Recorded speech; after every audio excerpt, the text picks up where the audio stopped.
So now, ladies and gentlemen, may I have your attention, please? We'll begin the opening ceremony shortly. I cordially ask all the participants to be seated. Thank you very much for your cooperation. Once again, ladies and gentlemen, the opening ceremony will begin shortly. I cordially ask all the participants outside to come inside and take your seats. As a favor, so please turn off your cell phone or put them on silent mode to minimize interruption during the ceremony. 잠시 안내드리겠습니다. 곧 개회식이 진행이 될 예정. Ladies and gentlemen, would like to kick off opening ceremony. Please make your way into the venue and put your phones into vibration or silent mode.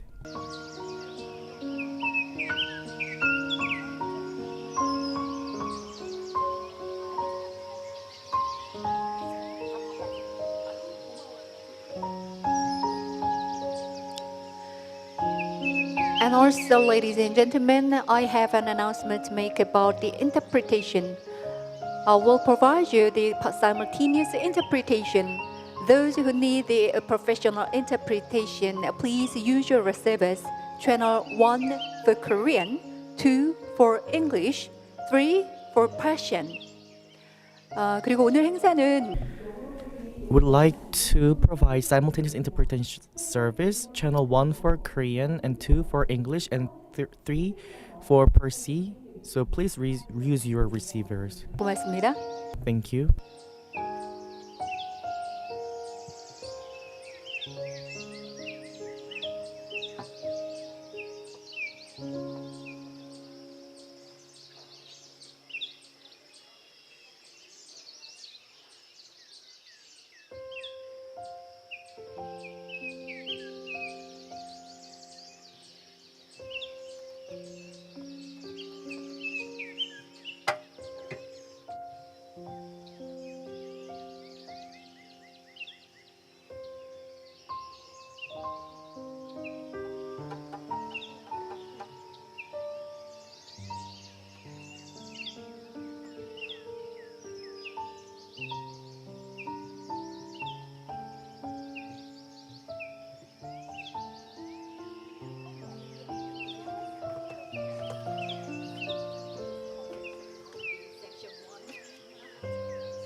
So now, ladies and gentlemen, may I have your attention, please? The opening ceremony will begin shortly. Please take your seats. And as you're able to, please turn off your cell phone or put them on silent mode. Also, we'll provide you simultaneous interpretation. Please use your service channel 1 for Korean, 2 for English, 3 for Persian. 다시 한번 안내드리겠습니다. Ladies and gentlemen, we will kick off the opening ceremony momentarily shortly. So please take your seats and turn your smartphone into a vibration mode on silent mode. We would like to provide simultaneous interpretation, channel 1 for Korean, 2 for English, and 3 for Persian. Please take your seat. Thank you for your cooperation. Gentlemen, I cordially ask all the participants to be seated to start the opening ceremony. Thank you very much for your cooperation. 고맙습니다.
네, 저희 곧 시작. We will kick off the opening ceremony momentarily. Opening ceremony soon. Thank you.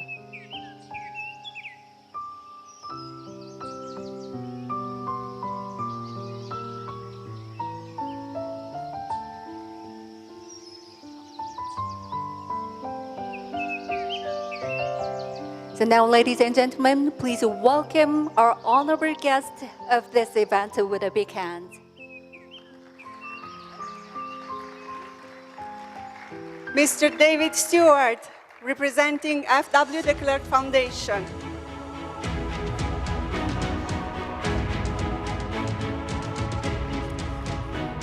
And Yoo Seung-min, the Pyeongchang 2018 Legacy Foundation President. Ruth Mitchell, member of the International Physicians for the Prevention of Nuclear War. Shirin Ebadi, Nobel Peace Laureate in 2003. Kailash Satyarthi, Nobel Peace Laureate in 2014.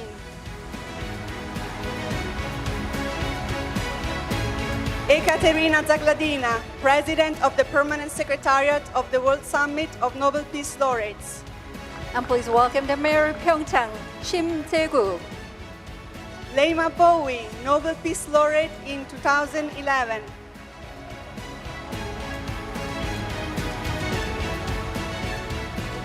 Tawakkol Karman, Nobel Peace Laureate in 2011.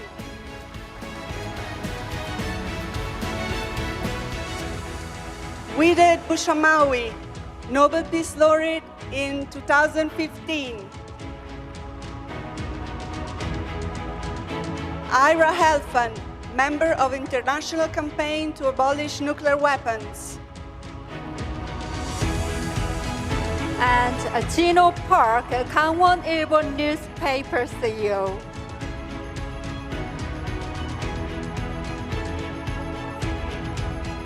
Tatsuro Suki, the Puguash Conferences on Science and World Affairs. Joy Norman representing Leha and Tutu Foundation.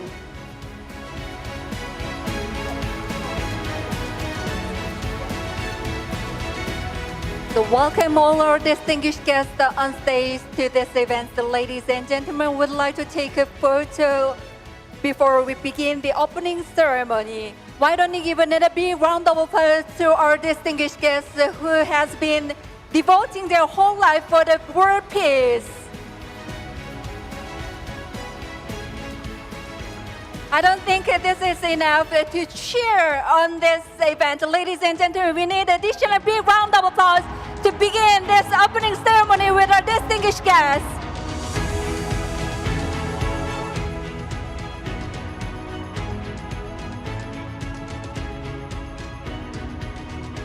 So welcome to the 18th World Summit of Nobel Peace Laureates in Pyeongchang, Gangwon Province in Korea. And my name is Sori Moon, the TV host here in Korea. My name is Livia Malcanjo. I work for the Permanent Secretariat. And thank you very much for attending in this beautiful event. And also thank you so much to our distinguished guests for sharing valuable time to attend in this conference. So now, ladies and gentlemen, I would like to invite your seats back to enjoy this conference. So please make your way back to your seats. Thank you.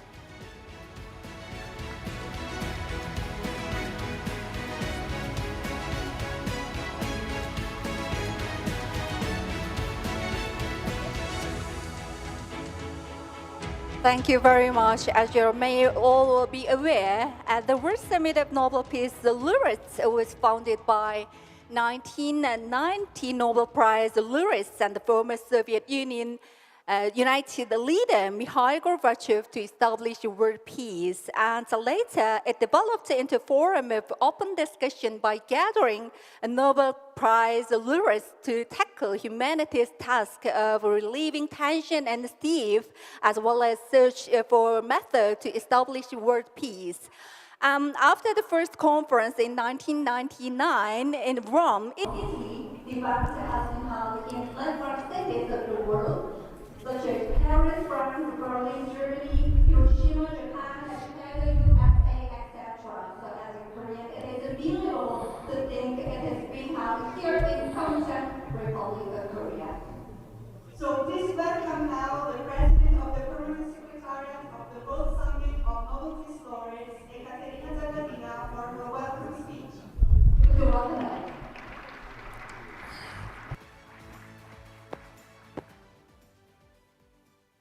Good morning, everyone. Dear Nobel Peace Prize laureates, Mr. Mayor of Pyeongchang, Jae Kuk-shim, Mr. President of Legacy Foundation, Sing Min Ryu, Mr. President of Gangwon Daily Newspaper, Gangwon LBO, Jin-oh Park. On behalf of the Permanent Secretariat of the World Summit of Nobel Peace Laureates and our team of collaborators, I welcome you to this 18th summit and extend to you all our gratitude. It is really an honor for us to be in this city and this province, known worldwide for having hosted a successful Winter Olympic Games, symbol of brotherhood and universal cooperation in February 2018. Just as Pyeongchang hosted a world sports event, it now hosts a World Summit of Nobel Peace Laureates with a goal that brings us all together to advance in the path of peace. The fact that the World Summit of Nobel Peace Laureates is being held on this Korean peninsula has great significance.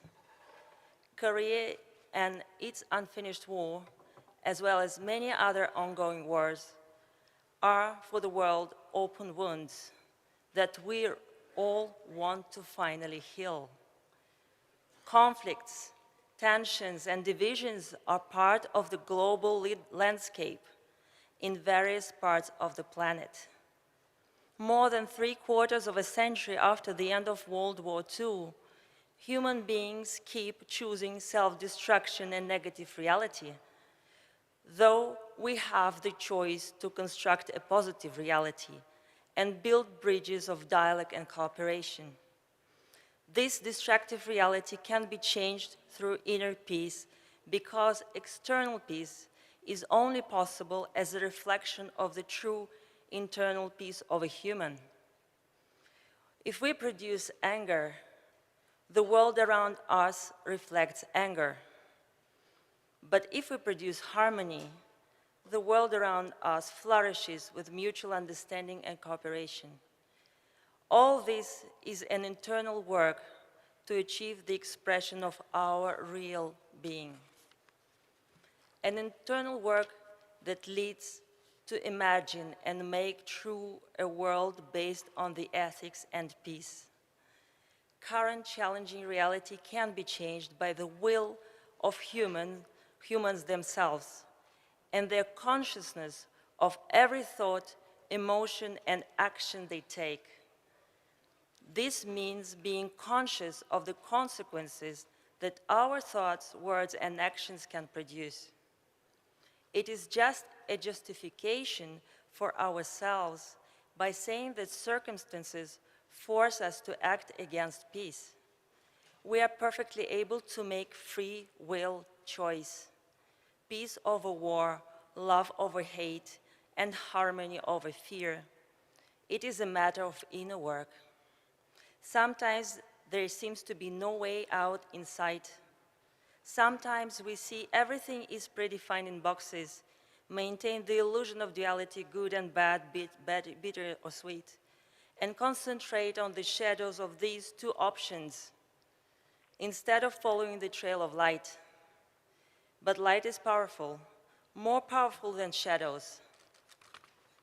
It embraces other dimensions of thinking and a positive and constructive path from within, without excluding anything and embracing with all love, compassion, and respect.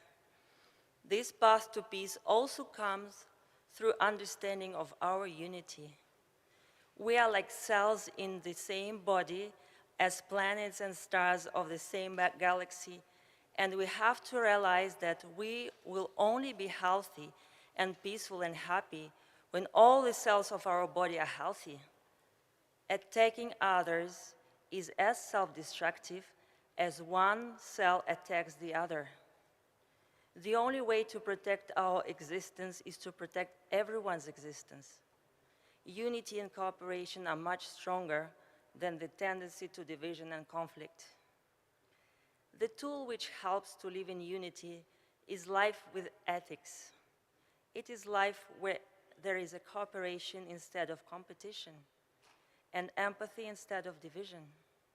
A life with ethics is one that seeks the realization of one's own identity with dignity and harmony without going into confrontation with others, because it understands that each human being is unique and that his/her contribution is important. The motto of this summit, therefore, could not be more appropriate. We are stronger together. The truth is that the essential nature of the human being is peace and joy. The truth is that dialogue, the force of the word, has the power to find solutions in the midst of the worst circumstances. The truth is that diplomacy, on many occasions in history, has proven capable of turning enemies into partners and partners into brothers and sisters. That is why we're joined here in this peninsula by men and women and organizations, by Nobel Peace Laureates whose actions earned them the highest peace award. They are here to debate, to question, to think together, to propose, to share success or challenging stories, to listen, to accompany.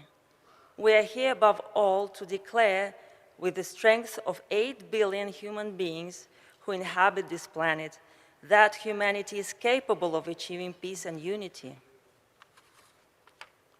It seems to be a counter-obvious statement when the news shows us day after day the images of destructive processes.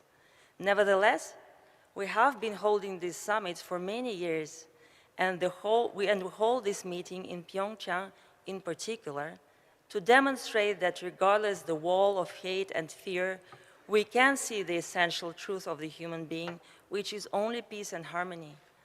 To fix our focus and our will on the light that shines above and not on the darkness that tries to obscure it. To declare among all that the force of peace and the drive for unity are capable of creating a better world. To declare with conviction, dear friends, that we are stronger together. I cannot end these words without paying a heartfelt tribute to Mikhail Gorbachev, a dear friend of my family and myself.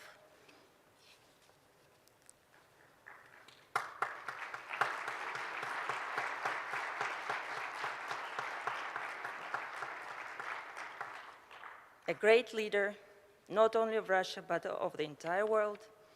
He always wanted to put his life, his experience, at the service of peace and the coexistence of humanity. And therefore, more than 20 years ago, he had the idea of creating this summit to meet on a regular basis with his fellow Nobel Peace Laureates.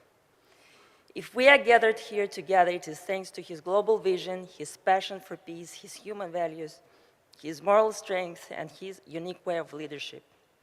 As His Holiness the Dalai Lama said to me, some people may have different opinions of Gorbachev, but he brought more peace and freedom. In his memory, with emotion in my heart, I declare this 18th summit inaugurated. Welcome and thank you very much.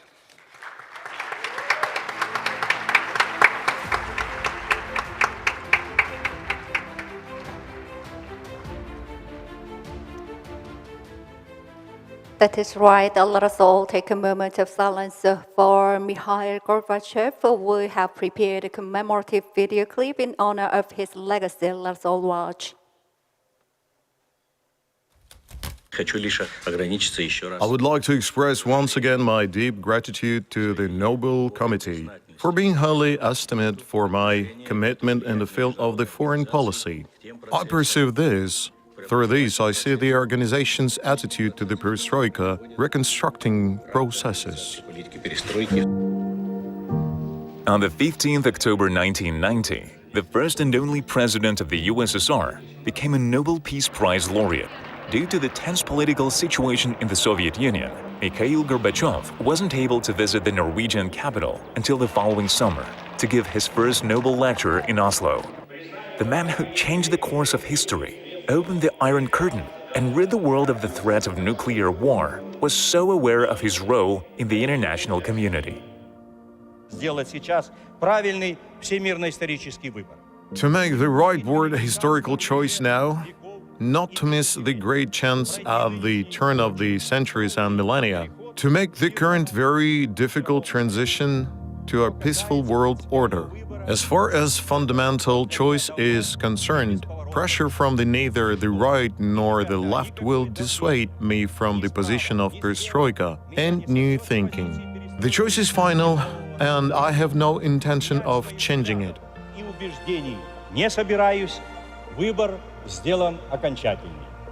A world without confrontation, based on cooperation. A world where problems are solved peacefully. The face of this policy of new thinking was Mikhail Gorbachev, and the symbol was the Nobel Laureate Summit, of which he was a co-author.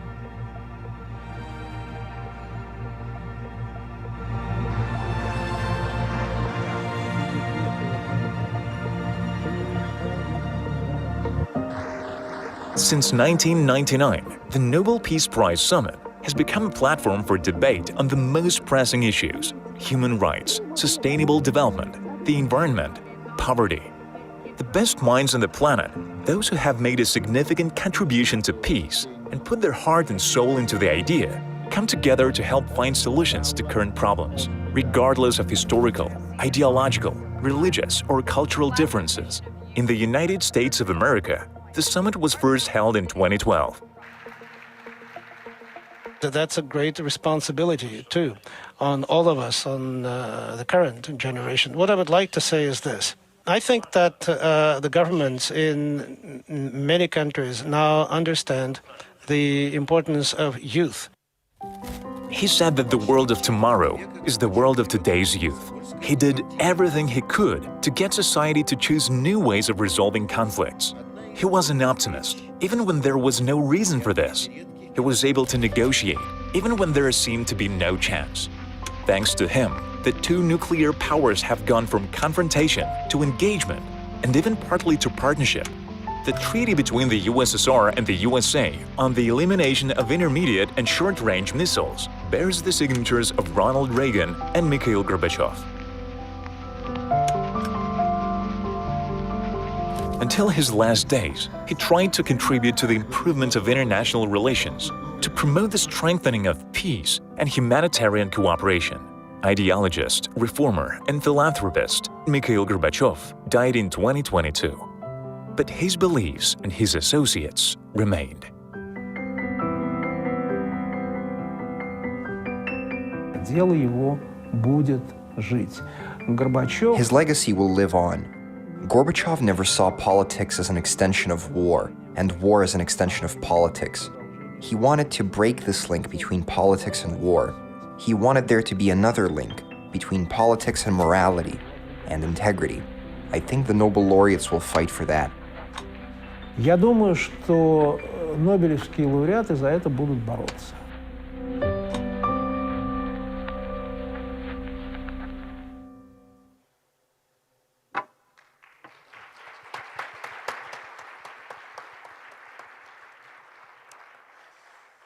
Yes, the end of the Cold War, we are joining everyone with our utmost respect to Mikhail Gorbachev, who has left his mark in world history. So we would like to express our deepest gratitude for his efforts for world peace. Thank you very much.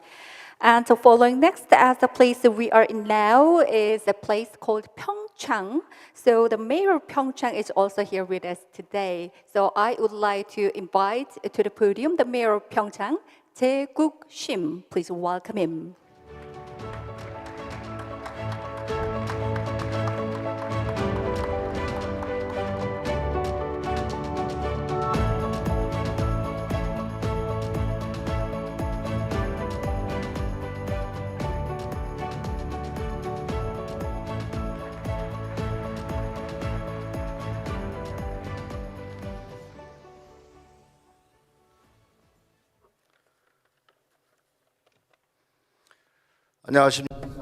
Good afternoon. My name is Shim Jae-guk. I'm the mayor of Pyeongchang County. I would like to express my appreciation, thinking that it is my honor to host the 18th World Summit of Nobel Peace Laureates in Pyeongchang, and I sincerely welcome all the participants. Korea was the only divided country, and for the peace of the Korean Peninsula, many people made effort, and many people also gathered here. So on behalf of the whole Korean population, I would like to welcome you. As you know very well, in Pyeongchang in 2018, there was Pyeongchang Winter Olympic Games, and we are continuously spreading the spirit of Olympics. And we are continuing our spirit of peace and harmony, which is the core part of the World Olympics. And I believe it is universal truth. Many Nobel laureates received their award thanks to their contribution to global peace. And in order to understand their values, many people participated in this summit. So I would like to express my sincere gratitude for your presence. Nowadays, we can learn the news of the world in real time. And we understand that the policy of one country can have huge implications to other countries. COVID-19 pandemic, hunger, war, energy and economic crisis, as well as unusual climate change. These are very complex global issues, and in order to address these problems, Nobel Peace Laureates gathered here in this World Summit, and I believe all the participants will contribute to discussion.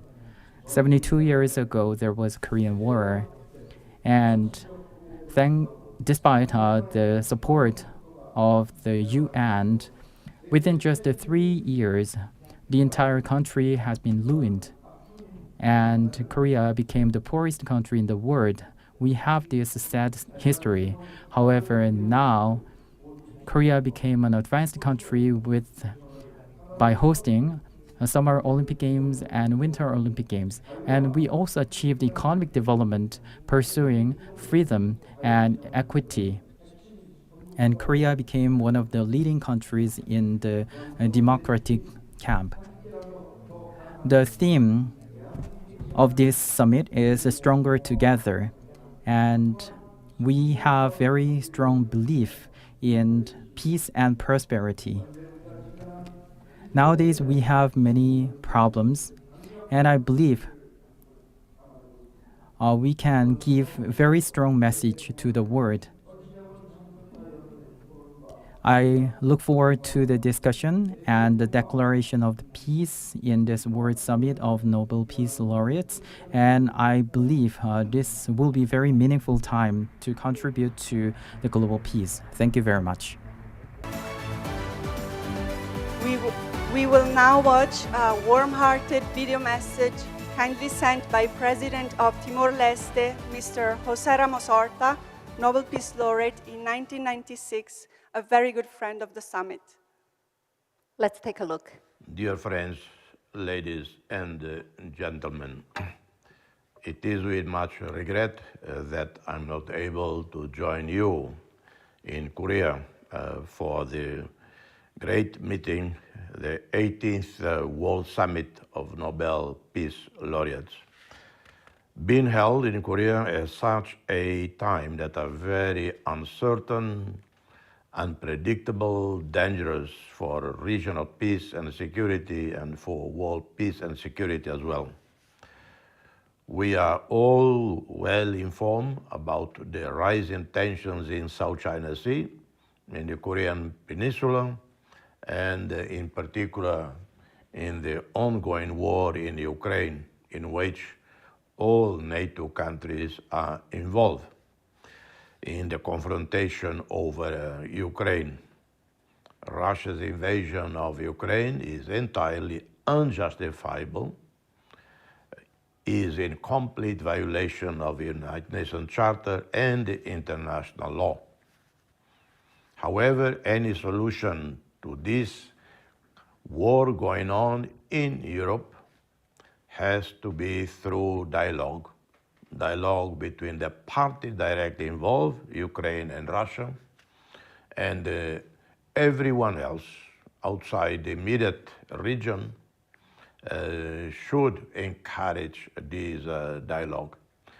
And we know how a resolution to this intractable problem can only happen if all sides directly involved are prepared to make compromise, to make concessions, without which the war will continue on for a long time with unpredictable consequences for Europe, for the rest of the world. The rest of the world already paying heavy price in terms of increase in commodity prices, in shortage of wheat and other supplies, and has increased the cost of fuel and the cost of food items and all other aspects of world economy.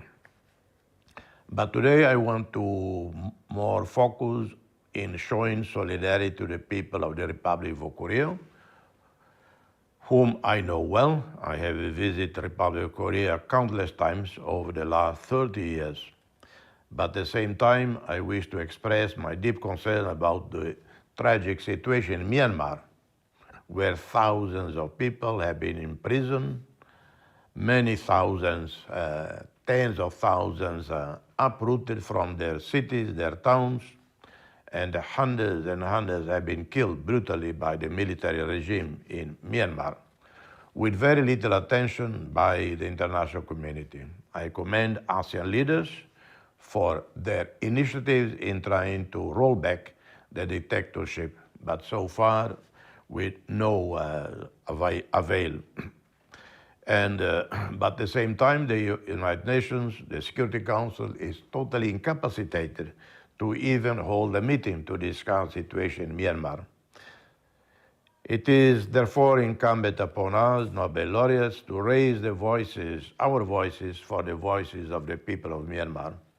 Those in Myanmar who are now very disappointed with the international community, disappointed with the United Nations, and the apparent lack of attention to the suffering of the people of Myanmar, while there is daily, hourly barrage of information on the ongoing war in Ukraine.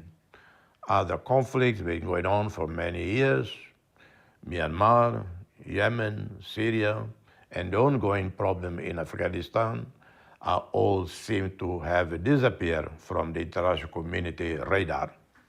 So I appeal to Nobel laureates and others gathering in Korea today to not forget Myanmar on the final joint communique. All the best. My appreciation to the mayor and to the permanent secretariat of the Nobel laureates for hosting this event in Korea. Thank you.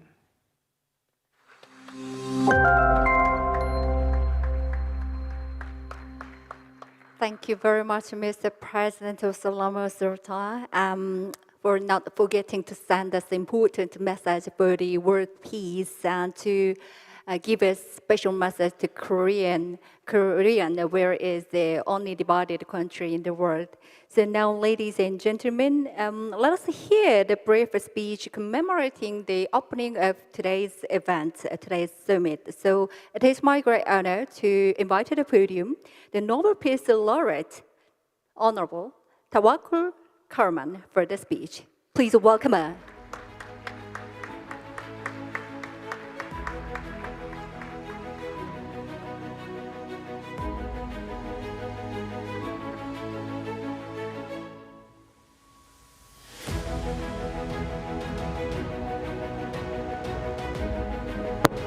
Thank you. Assalamu alaikum. Peace be upon all of you. First of all, I am so happy that finally we meet each other after 3 years after the COVID-19 pandemic. And thank you, Katerina, and all the Secretariat for making this happen. We need to meet every year, at least, every year to discuss what is going in the world. So I'm so happy also to meet here in South Korea. This is one of the best countries that I have visited. I love Korea and I love Korean people. Thank you so much.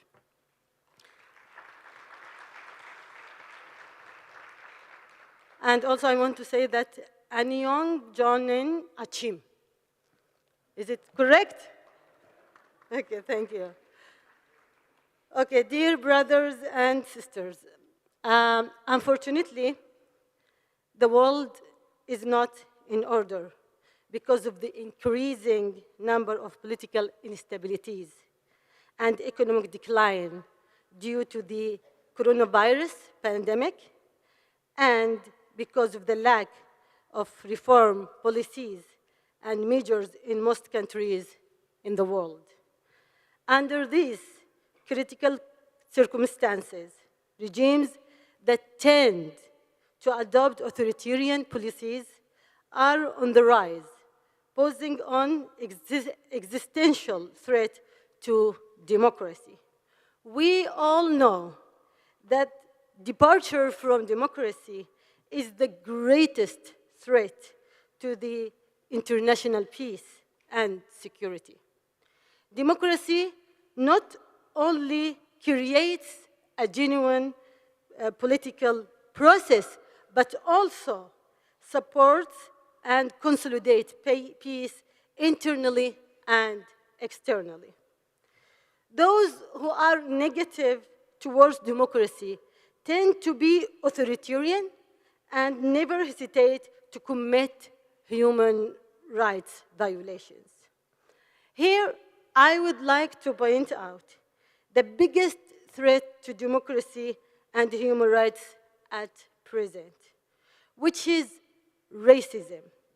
It is fomented by some politicians, political parties, and media, and poses a real risk to democracies that are considered strong and consolidated.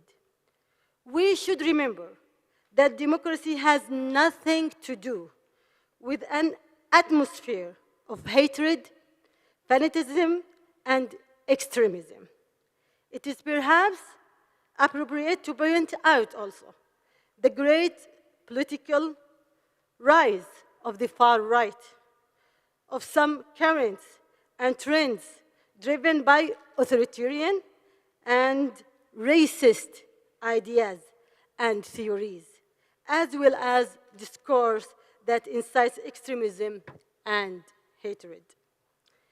It is, therefore, urgent that democracy and human rights principles prevail so that the world become more just and less prone to extremism and racism. Of course, I'm not saying that democracy is the magic solution for all the problems, but it is an essential solution. Dear sisters and brothers, authoritarian regimes cause wars and crises because they pay little attention to development and improved conditions for their citizens. Therefore, strategies should be developed to isolate such regimes and reduce the possibility of cooperation with them until they adopt reform policies, until they adopt a real equal citizenship and the real freedoms in their countries. A world made up of tyrannical government is indeed on the brink of an abyss. It is definitely a world of wars and chaos designed to impoverish peoples and destroy nature and human diversity. Yesterday, we, Nobel laureates, visited a border area between North Korea and South Korea. And we were so happy to see that it has become a demilitarized zone and mine-free area. That is a good sign, although there are still many worrisome things in terms of the relations and stability in this region due to the regimes that do not believe in politics and do not respect democracy and human rights. Here, I want to talk about my country, Yemen. And yesterday, when I saw the mines, I remember my country, Yemen, as I always remember it. So you know that my own country, Yemen, is suffering from a multi-sided war aimed at fragmenting that country and its unity in order to control it more easily. By the way, you are here suffering from divided Korea, North Korea and South Korea. We in Yemen suffering from the attempt from the outsider to divide Yemen. There is a huge attempt from Saudi Arabia and Emirates to break the unity of my country, Yemen. So this is a result of war. And this is one of their reasons of war in Yemen. They want Yemen to be weak. The same thing now with the Houthi militia that is destroying my country, and the Houthi militia is backed by Iran. Both countries, Iran and Saudi Arabia are afraid from Yemen, are afraid from democracy, are afraid from the unification of Yemen as a stable and as a sovereign country. So they want Yemen to be weak. So they put a lot of plans to divide Yemen and to destroy Yemen. And actually, they destroyed it. But Yemeni people are strong enough to stop all this chaos, to stop these two bad agendas against Yemenis people and against democracy in Yemen. And also in all Arab Spring countries. Those countries led the counter-revolution to destroy the will, the dream of people to reach to democracy and freedom. And here, I want to give a big attribute, a big greeting to people in Iran, to women in Iran, who making a great peaceful revolution against tyranny there, who raise their voices against authoritarian regime, against dictatorship, who raise the slogan of Zin Zandaki Azadi. So Zin Zandaki Azadi for every people in Iran. Victory for women in Iran. Victory for people in Ukraine. We visited Ukraine, Nobel Laureates, months ago, and we met a lot of Ukrainian women in shelters, and we listened to them. And we knew how they paid a lot in their, as a big price of this war. The first, the war itself against their country. And the second, all the violation against them as a woman. So we are with people in Ukraine. We support them against the invasion and also war of Russia. And also I thank the President Hussein Ramos of his talking about all that issue, the Myanmar and Ukraine, especially Myanmar. There is a lot of millions of people of Rohingya people. They've been displaced, killed, raped from the authoritarian regime there, and especially from the army. So we, as Nobel laureates, should become together, should strengthen ourselves, should discuss how can we empower our voices to stop all this deterioration in the world. How can we stop authoritarian regimes? How can we stop racism and hatred? This is our responsibility. And I hope that we will have a great outcomes of this summit.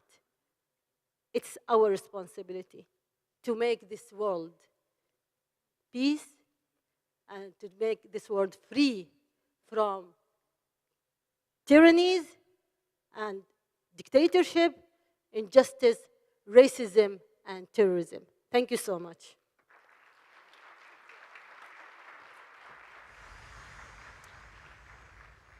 Thank you. Thank you very much for the speech, I believe. And I realize that we need a brave to keep the peace of the world and human rights.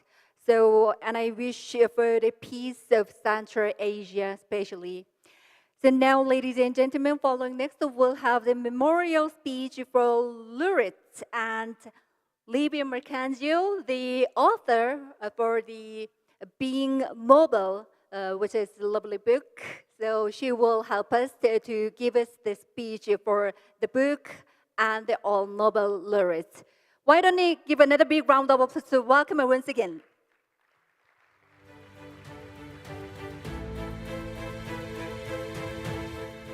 Dear Nobel Peace Laureates, Korean authorities, Mayor of Pyeongchang, dear students from all over the world, dear friends of the summit, we would like to use this special moment of togetherness to pay our tribute to fellow Nobel Peace Laureates who have harmoniously contributed to shape the World Summit of Nobel Peace Laureates.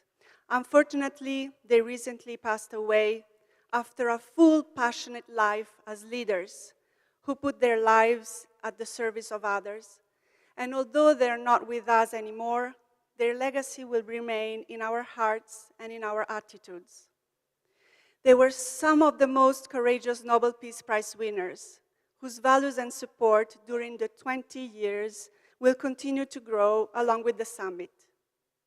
Since Mikhail Gorbachev conceived the summit along with the father of our president, Ekaterina Zagladina, these champions of peace were the ones who supported the wonderful idea of reuniting every year at the summit's edition. They enthusiastically participated in almost every summit, from Rome to Paris, from Berlin to Hiroshima, and we will miss them today. Betty Williams will always represent all of those women from the civil society able to have an impact in this world. With her leadership, she was able to say stop to violence and be a role leader for the other peace activists in Northern Ireland.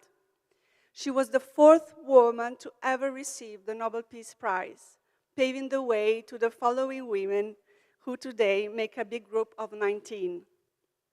Without John Hume, there wouldn't have been a peace process in Northern Ireland.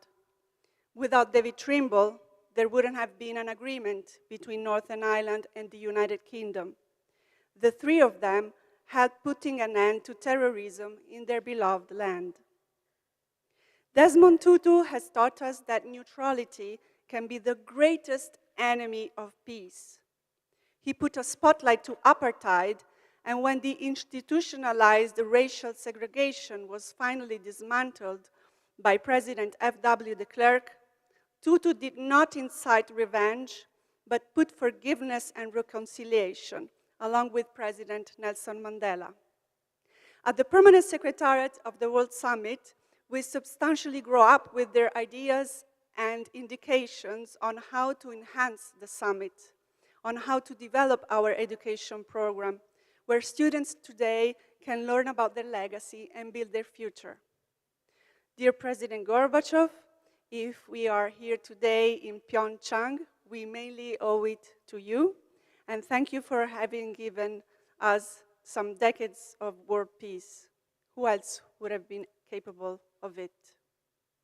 I would like to ask you all, ladies and gentlemen, now to stand up for these amazing architects of peace, Betty Williams, John Hume, David Trimble, Desmond Tutu, F.W. de Klerk, and Mikhail Gorbachev, and give them a minute of applause. Please stand up.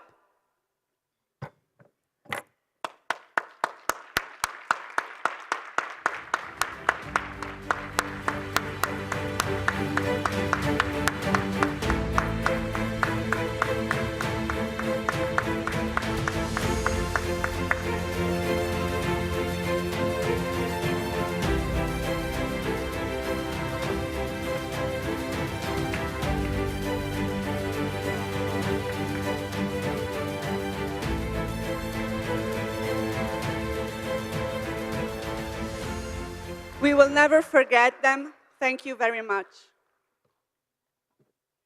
Thank you very much. And also the value of life that they have shown. Let us take a look through the video clip.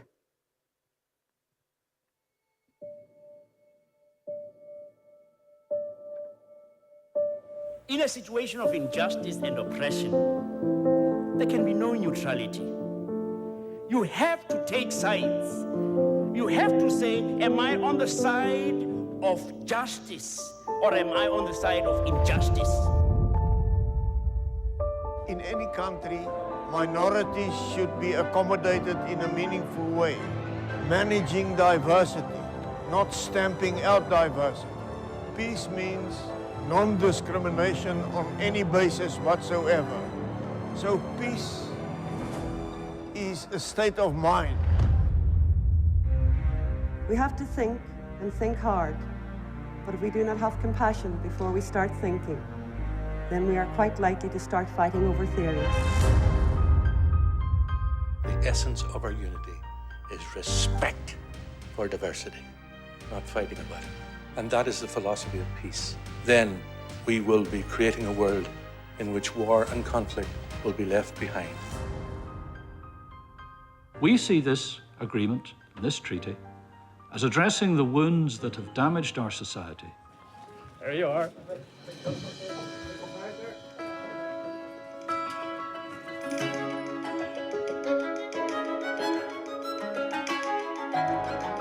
я получил такой пост генсека,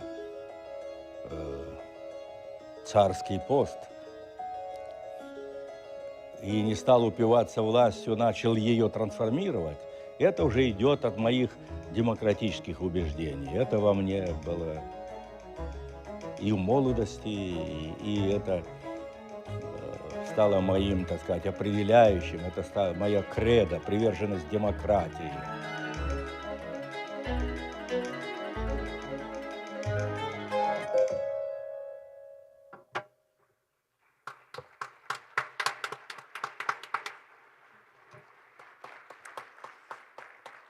Yes, we truly respect the successful Nobel laureate who has worked for the world peace. Thank you very much to their sacrifice. Thank you. And now, ladies and gentlemen, we'd like to welcome our master of content, Liv Torres, who will give you more details on this event and will tell us what happened yesterday. Please welcome Liv Torres.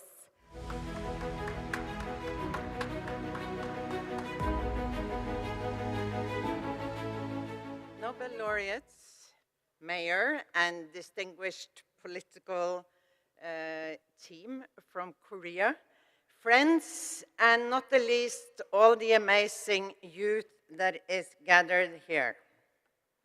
Now, what do we have? We have war, hunger, pandemics, inequality, climate change, all calling out for action. Seldom has the call of this summit, Stronger Together, been more timely. Stronger united, stronger in harmony, stronger in demanding action for peace. The vision of the summit is pulling together, fostering peace, building peace culture and peace education. And seldom has a place been more relevant to send that message off from. Korea, marked by division and war, but also the most hospitable, warmest, generous place to host such a summit. Some of us went to DMZ yesterday and had very powerful impressions of the costs of war, the costs of divisions, and the need to maintain a stubborn focus on dialogue and building peace. One day we will make it, one day you will make it. While we were there, the youth program was kicked off here in Pyeongchang with, I believe, trainers who helped focusing and building skills on YouTube messages and how to use YouTube to create impact. There were painting sessions with Pavel and Ekaterina, and I believe the youth took part in developing paintings that will be offered to Pyeongchang at the end of the summit. And we will, over the next few days, take this forward. We will focus on human security, on the scars of war, on the risks of mass destruction, no less, and on the building of peace culture and peace education. We will send out the signal loud and clear that we want peace and we are indeed stronger together. Thank you.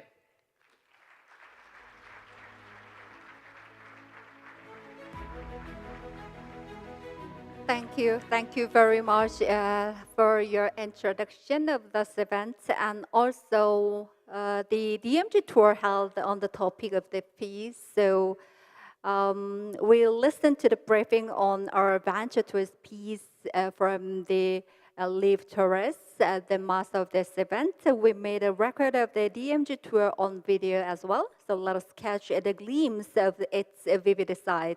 Let's take a look at the video clip. We started the day by welcoming everyone. We were expecting around 200 young people from over 47 different countries. So we talked about what stronger together means to them. We talked about issues with peace building and young people. We also looked at some solutions towards the future. We are standing here today, see this division in front of you. Coming to the DMZ, I think it's important for all of my fellow laureates to join on this trip to draw attention to the need for peaceful and united Korea. What do you want? Peace! When do you want? Now! Where do you want? Here!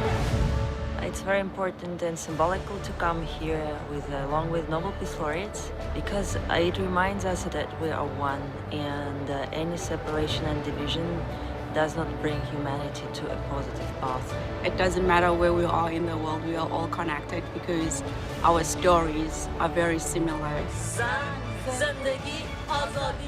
Reunification of North Korea and South Korea will send a strong message that the humanity is one.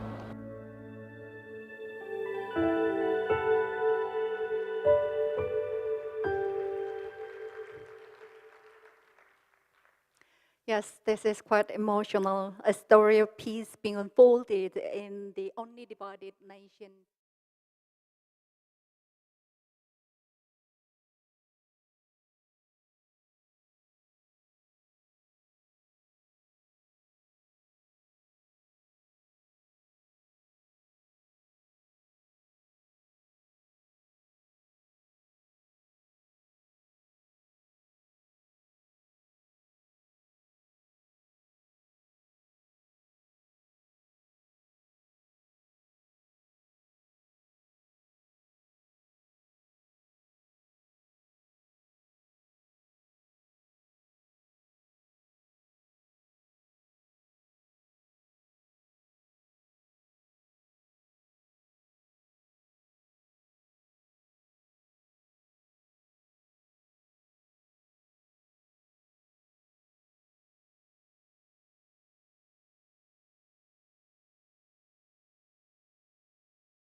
with the Nobel Peace Laureate. So I would like to begin the session 1. 앉을게요.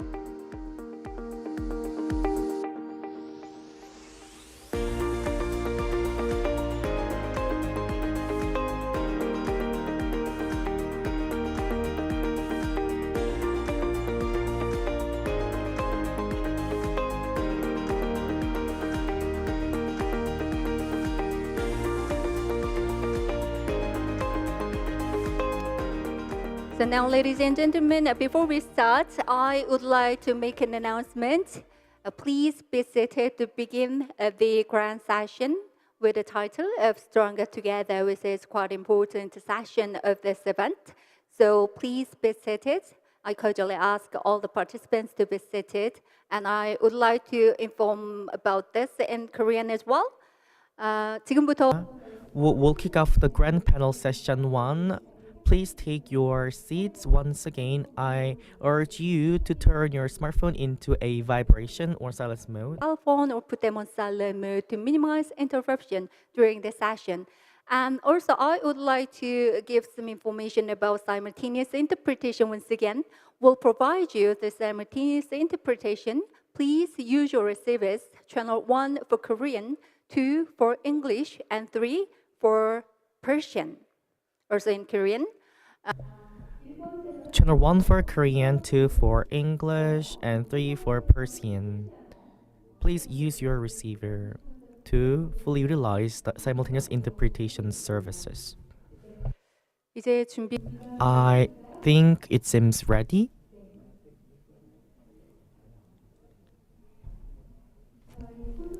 So we'd like to invite every one of the panelists to the stage.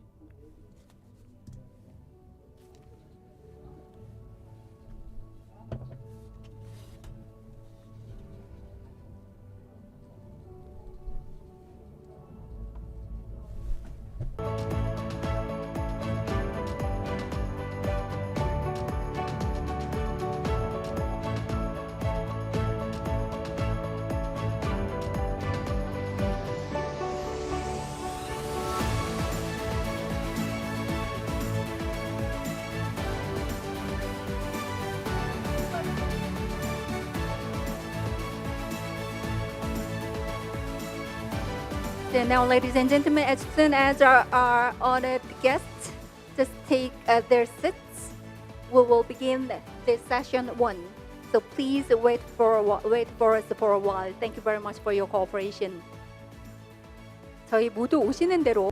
So thank you for your patience and cooperation. We will begin shortly after everyone gets arrived. They are just coming up the stage. So now, ladies and gentlemen, please welcome honorable guests for this session 1 with a big hand. Thank you. Thank you very much. Thank you.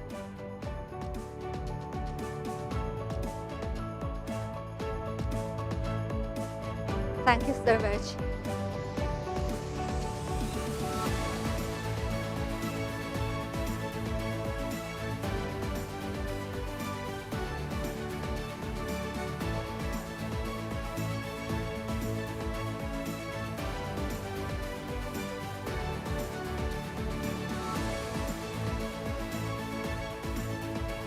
Yes, it's been a long time to meet together due to the COVID-19, so they just say hello on stage.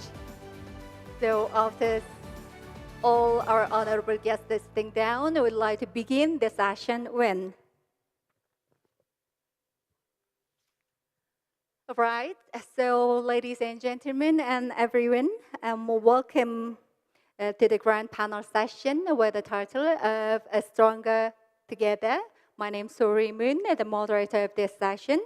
And yes, there is a famous proverb in Africa. If you want to go fast, go alone. And if you want to go far, go together. Actually, it highlights the importance of being together, I think. What about the Korean Peninsula? We went through 70 years division. But we had 5,000 years history together between North Korea and South Korea. There are more similarity than difficulties, that is why. And we have same language, same culture. So wouldn't we be able to grow into a stronger country if together? Or will we really become stronger if we become one? If so, then why are we not able to unify after such a long time despite being our just kin? So we'll talk about this. What is the problem to unify between North Korea and South Korea? So today, let us discuss that with our Nobel Peace Prize laureates and one of the distinguished guests from Korea who has devoted himself for peace. So as I introduce them individually, please welcome them with a big round of applause. And today we have Honorable Nobel Peace Laureates. First of all, I would like to just introduce the Korean, Mr. Park Kyung-seo Park. Please welcome him. Thank you very much for joining us today. And we have Dr. Shirin Ebadi, Nobel Peace Laureate 2003. Thank you very much. And also today in this session, Ms. Lema Bowie, Nobel Peace Laureate 2011. And today we have Ms. Tawakkul Karman, Nobel Peace Laureate 2011. And please welcome Mr. David Stewart, representative of F.W. de Klerk Foundation.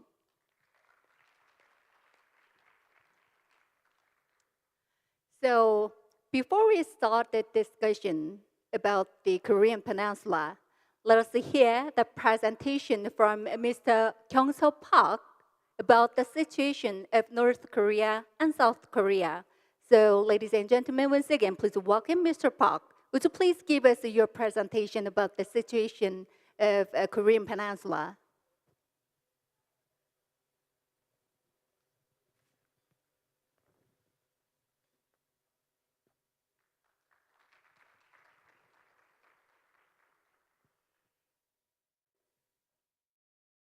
Friends, at the outset, let me register my joy and honor for being invited as one of the panelists of this very important meeting. I was informed the time has been allocated maximum 8 minutes. I have prepared here 5 sets of PPT, which will give you the kind of approximate substances on our struggle toward peaceful coexistence between two Koreas.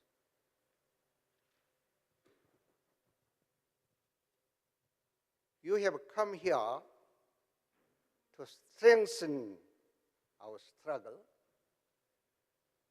to contribute tremendously for the reconciliation and the reunification in our Korean term. So that is peaceful coexistence between two Koreas. The next, I have prepared a very short substances for the 8 minutes. I say, throughout our long history, the Korean people have been blessed with a cultural, linguistic, and ethnic unity, a beautiful land rich in resources and productive agricultural areas which for millennia have been sufficient to support its population.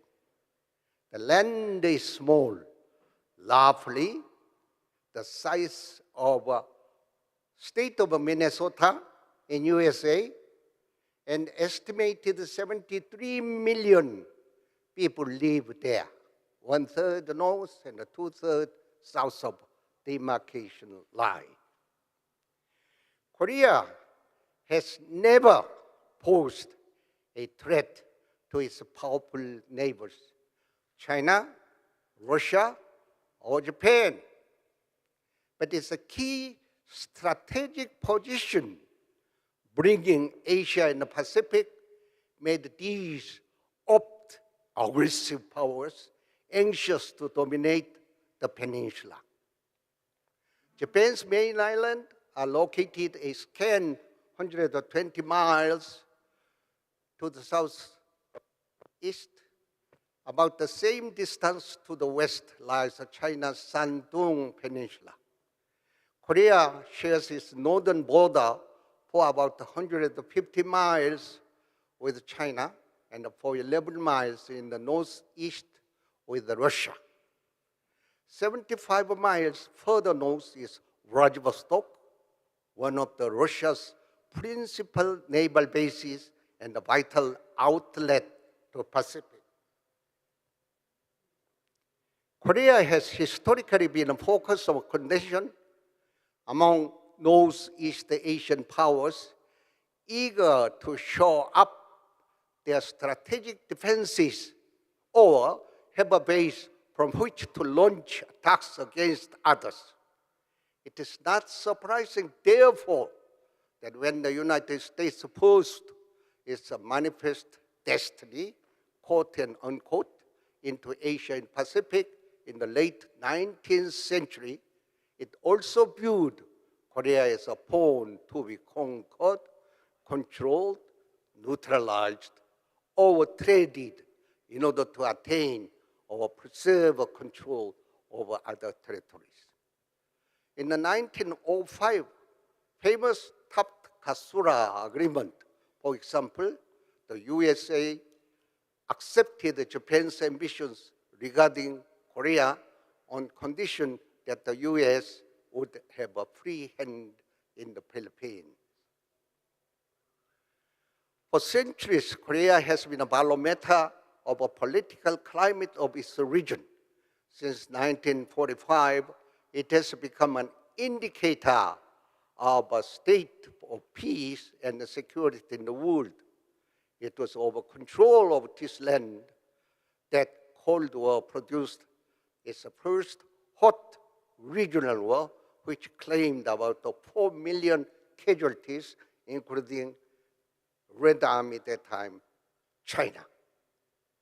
Since then, the Korea conflict has time and again reverberated beyond the borders of a peninsula and the region. Now, conflict and division. Such a conflict is not new for Koreans. Throughout its 3,000 years of recorded history, this land has been trampled by armies pursuing, conquered, subjugated by foreign powers, forced into undesired alliances, occupied and humiliated. Despite this, for 13 centuries before 1945, neither the land nor the people of Korea had ever been divided.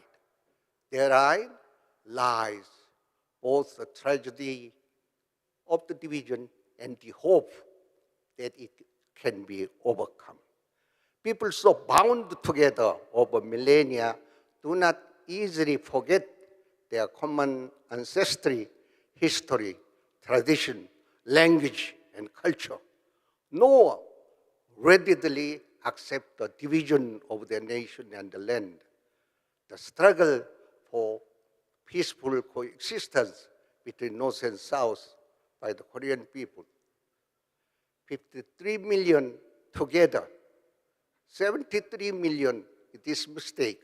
Yesterday I typed very quick, therefore I made a mistake. 73 million total population will continue never ending our struggle with your solidarity. After saying this, I have summarized just, 9 points. Frankly, no superpowers except the USA. The two Koreas honestly want the peninsula reconciled and peacefully reunified. Security dilemma on the peninsula by escalating arms race.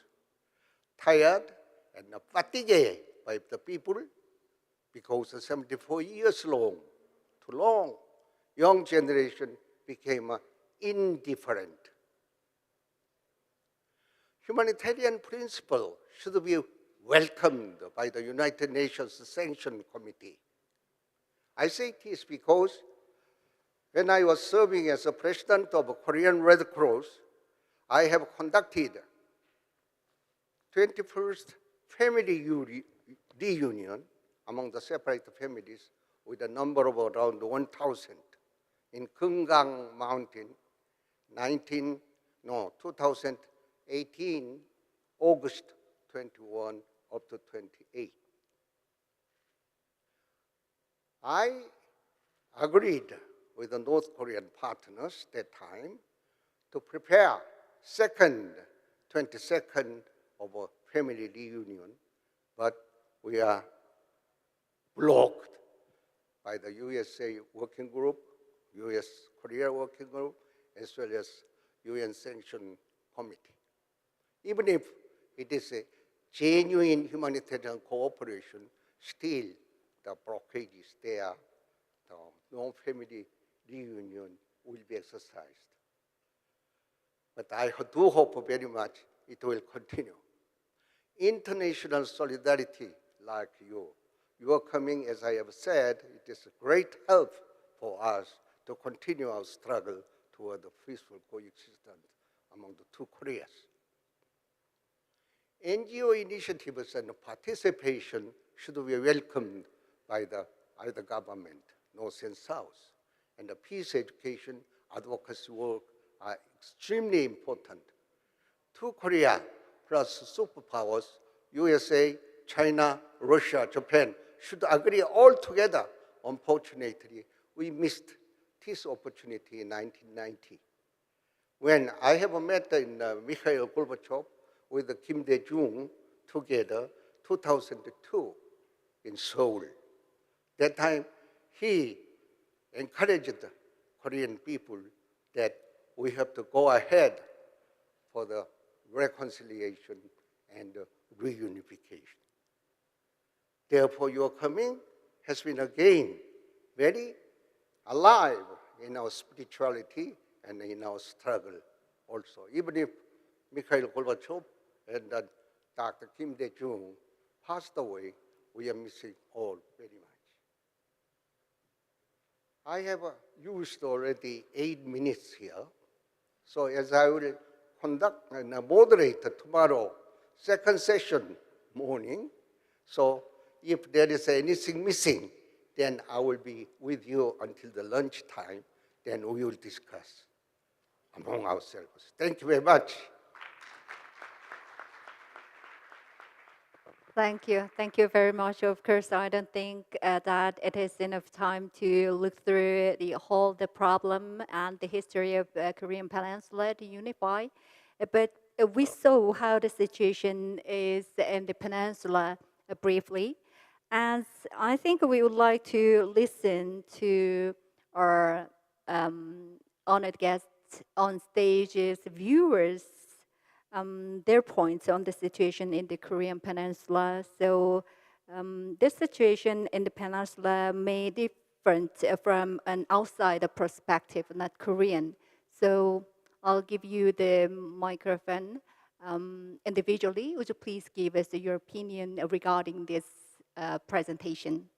So first of all, David, please, maybe. David, or maybe from the.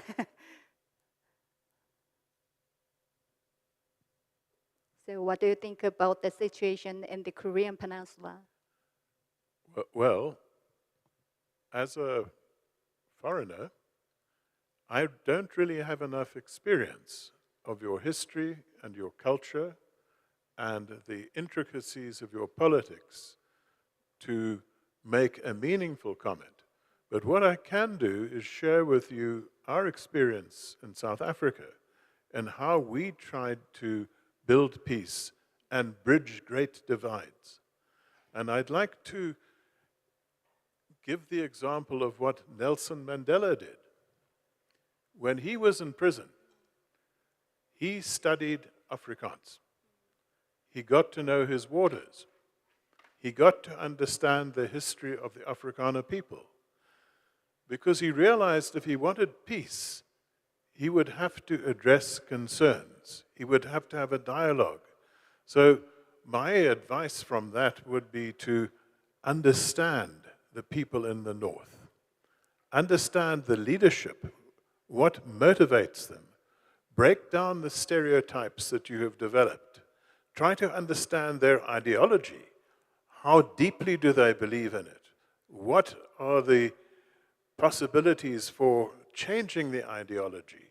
But the most important thing is to learn to know them, to try to get inside their skin, because only then will you be able to start to communicate. I see. So we need some negotiation with North Korea. You say, what do you think? What is the most factors to prevent the unification of Korean Peninsula, or about the South Africa, maybe for the peace? Well, I think one of the things that we can show in our experience is that even the most difficult and intractable problems can be solved. So you must never lose hope. You must keep on working for unity. And these things can come very quickly, as we saw in Europe in the 1989-1990 period. You think that the world will never change, but history sometimes moves very quickly, and then you must be ready to grab the opportunity. Right. Thank you very much to give us a bright, bright message for this Korean Peninsula.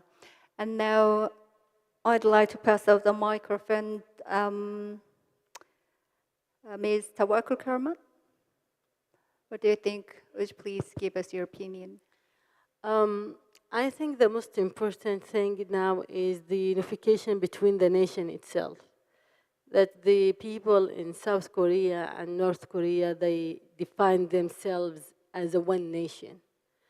So we know what is the problem. The problem is not with the people, and is not also with the regime of South Korea.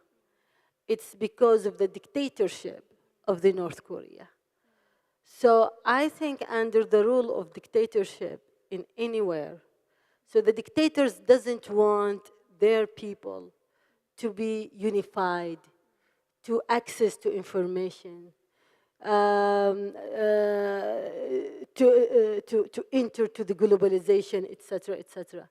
So this is one of the reasons that why there is no reunification of North and South Korea. It is because there is a dictatorship regime who prevent this thing, not because of the people, not because of South Korea as a country that, as a democratic country. And I hope there is a lot of progress in that, in South Korea, that make democracy stronger, not weak the democracy. So for me, I believe the solution is to help North Korea to be free from dictatorship. So this is the only solution for reunification. So this is the only solution. Talking about dialogue, that's good. Dialogue to stop war, but talking about unification itself, it will not be under the dictatorship regimes. So all the international community, and especially the democratic countries, should help those people that suffer from dictatorship to gain their freedom and to reach democracy. And it's really sadly that we are now seeing that the people, that the dictators are coming together, and become stronger together. And their camp now is stronger than the camp of democrat countries and democracy itself. Now after for example, Ukraine invasion from Russia. So Russia has allies with the dictator of North Korea, has a big alliance with the dictator of Iran, has a big alliance with the dictator of Syria, Bashar al-Assad, has a big alliance with dictator of Saudi Arabia and Emirates, Mohammed bin Salman and Mohammed bin Zayed. So those dictators want to divide us and will become together every day that the Democrat camp give up their morals and their values and weakening themselves. So there is no solution for unification, for democracy, for freedom under any rule of dictators. And if the Democrat camp give up their principles and values. Yes, I quite understand, but it is not easy to make them give up the dictator. But that doesn't mean that people should give up.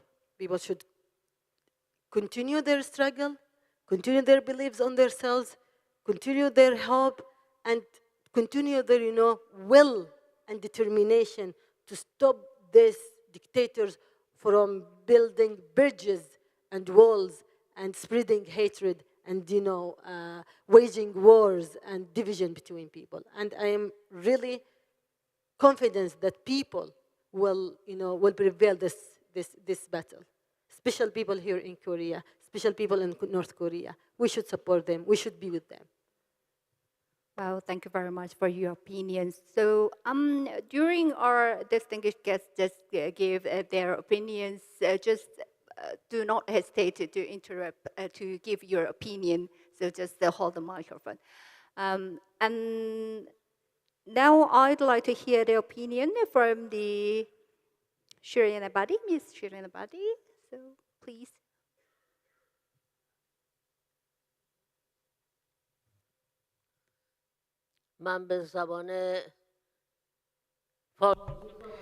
I'm going to speak Farsi, so please use your headsets. Headsets, please.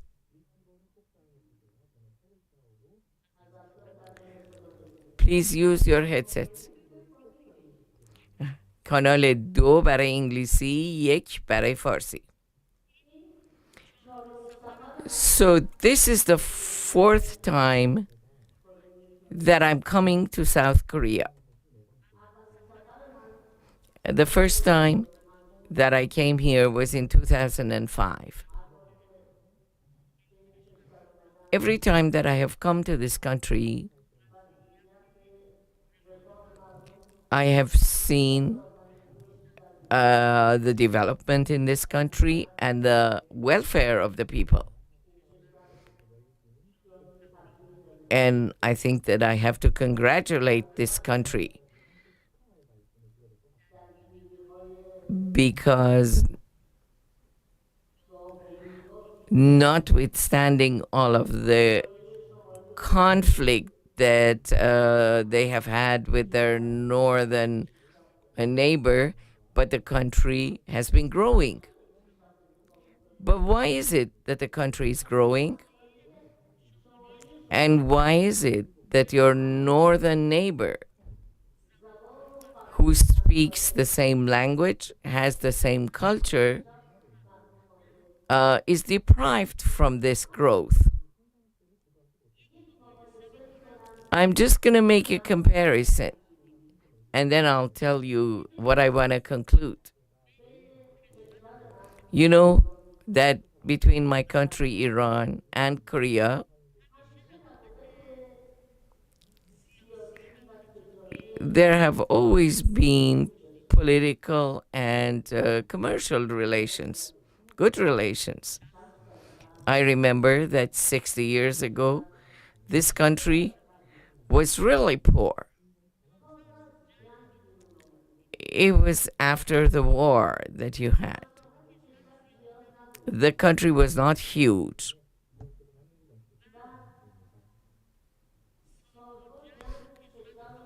But then years of war had really ruined this country, and the country had been divided. So the median income here was very low. Unemployment was high. I do remember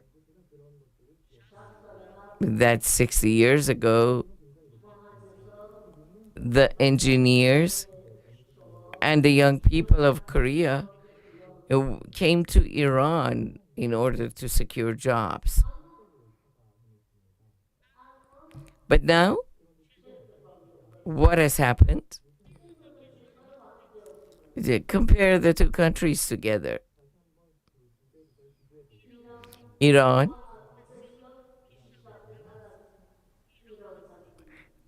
is not as advanced as Korea. Korea has been developed much better than Iran. The median income in Korea is much more than Iran. Now, Iranian young people come to your country. So what has happened? Why is it that you have advanced and become progressive, but my country has gone backwards? I think the most important issue is democracy. You have democracy. So the government listens to the people. The goal of the government is to construct the country. And if they can, then they can unify and come together. However,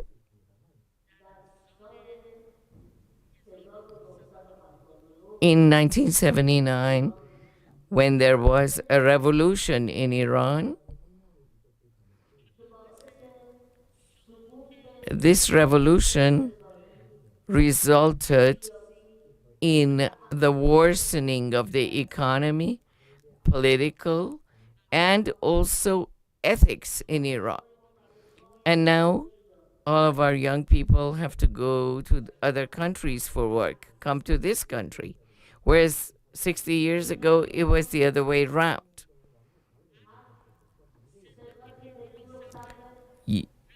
Your government spends their national wealth for the people, whereas my country, although people are hungry, we spend our money on weapons and send them to the Houthis in Yemen in order to send it to the Hezbollah in Lebanon. Our national wealth is spent on wars and on killing. Your national wealth is spent on building education in your country. This is why Iran, which is a very big country and is several times as big as your country, and we do have oil reserves. You know, we are an oil producing country. Iran is the second largest country with gas reserves in the world. We have numerous mines, but since we don't have democracy, we have gone backwards. Whereas, fortunately, you have built and you have become much better and you have progressed. Every year, every time that I come to this country, I can see the progress. And this is why I want to congratulate you. So, why is it that democracy is advanced in this country? Because the duty of the people is not only voting, people supervise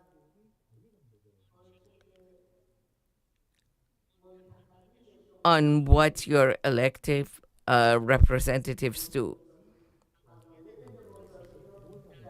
So you have understood what democracy means, and that is why you have reached sustainable development.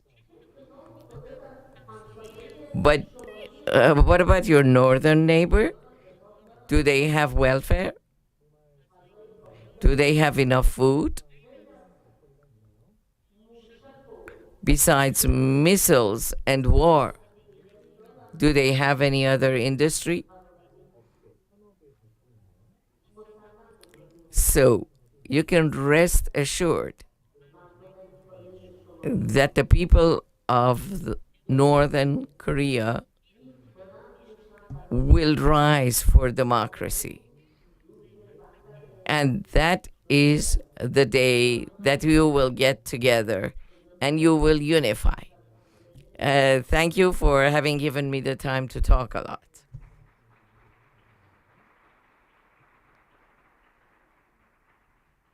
Thank you very much for sharing with us your personal opinion. She must have a different perspective on that situation comparing to the Iran's situation because she remember Korea's 60s and 70s. Thank you very much once again. Now, Dr. Lema Bowie, would you please share with us your personal opinion on the Korean Peninsula situation? Thank you so much. My experience with the peninsula, I would say, beyond listening to the news and hearing it, is that I had a personal experience in 2015 going to North Korea and then crossing into South Korea.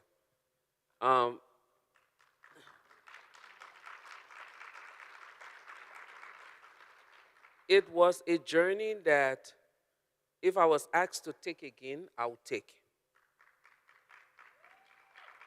And the reason why it was important for me to go is because everyone had created in my mind this place that I would tell some funny stories afterwards, but this place that was a no-go area.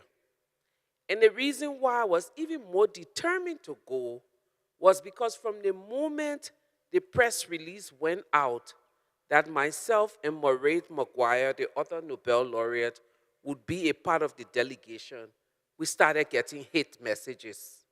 And not from Koreans, from Americans, from Europeans. They were insults, death threats. Just think about anything that you're going to go and do. So all of the negativity that you can think about. And we had a lot of other women. The one joke that I tell about going to North Korea was that my visa was $10.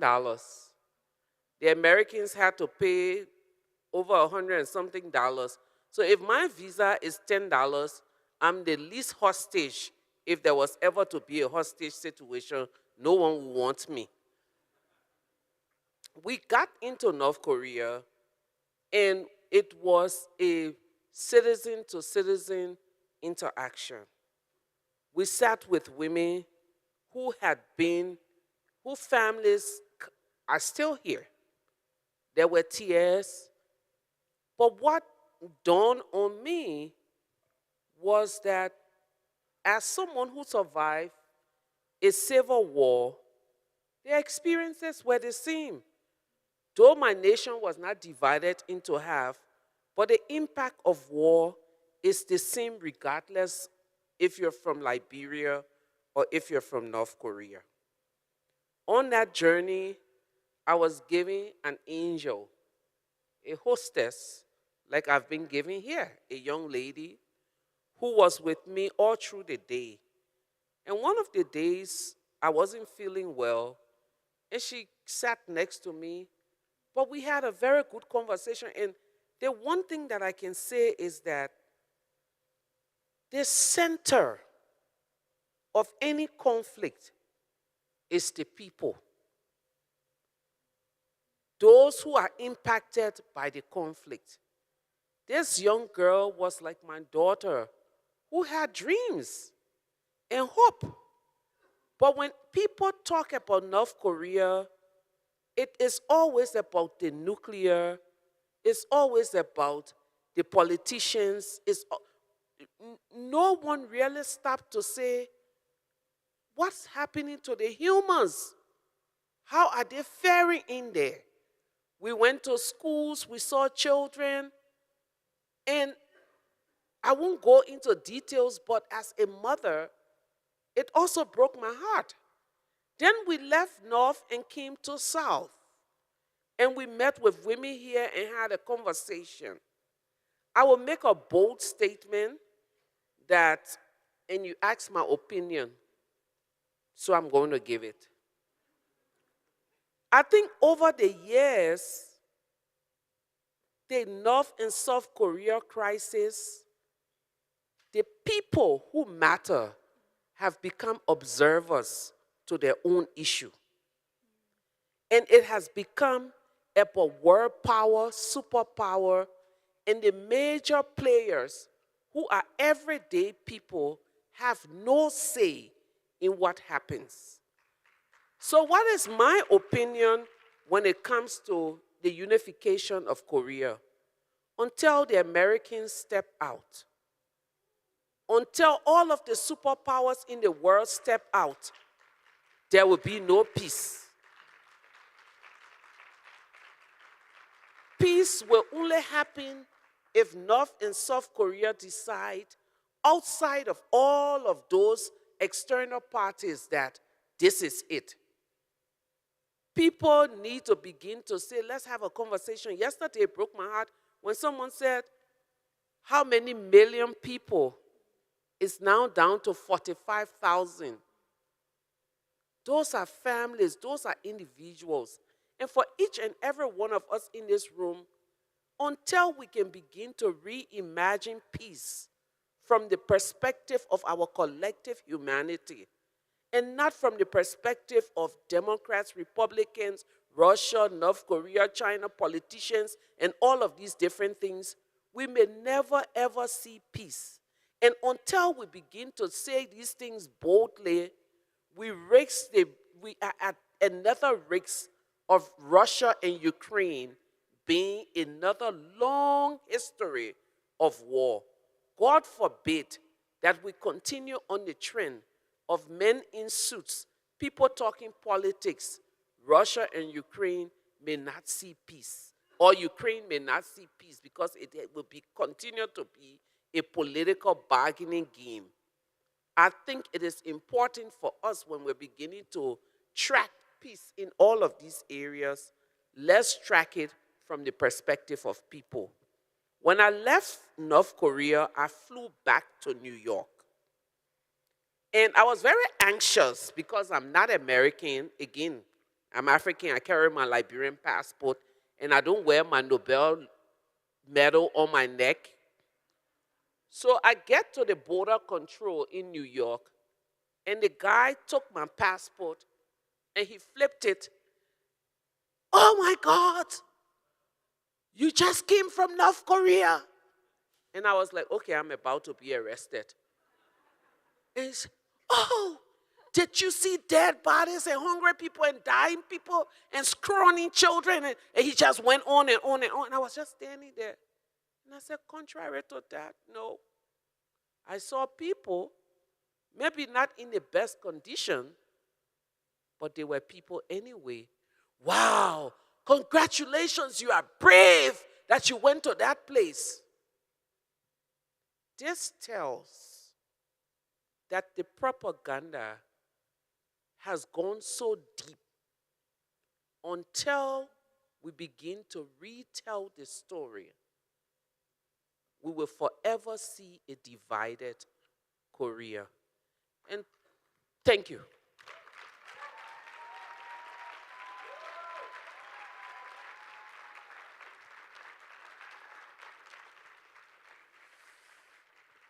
Yes, yes.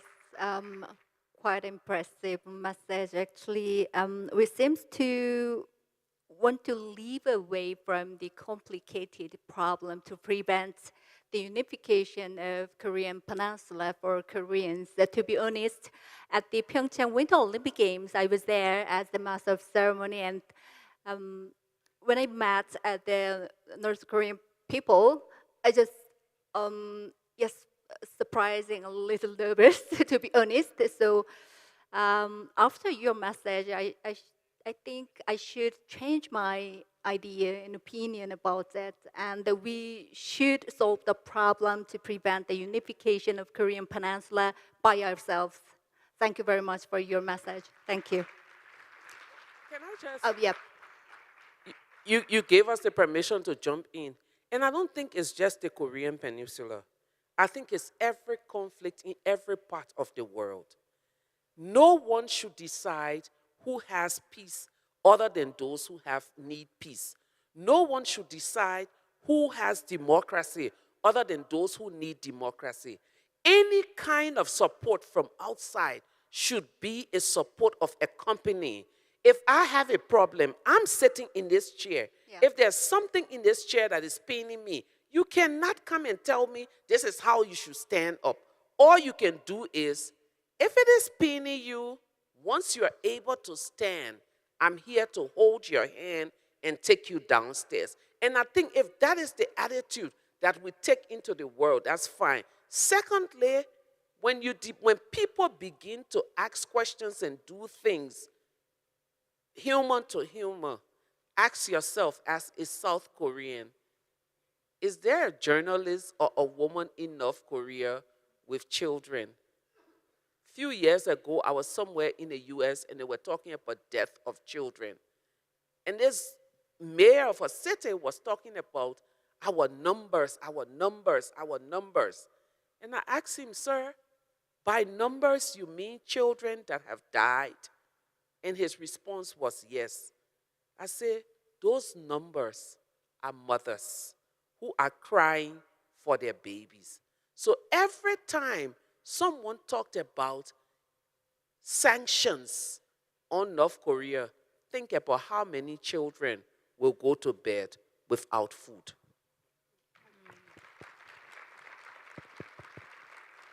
Thank you. I want to jump here. Yes. I want to say something.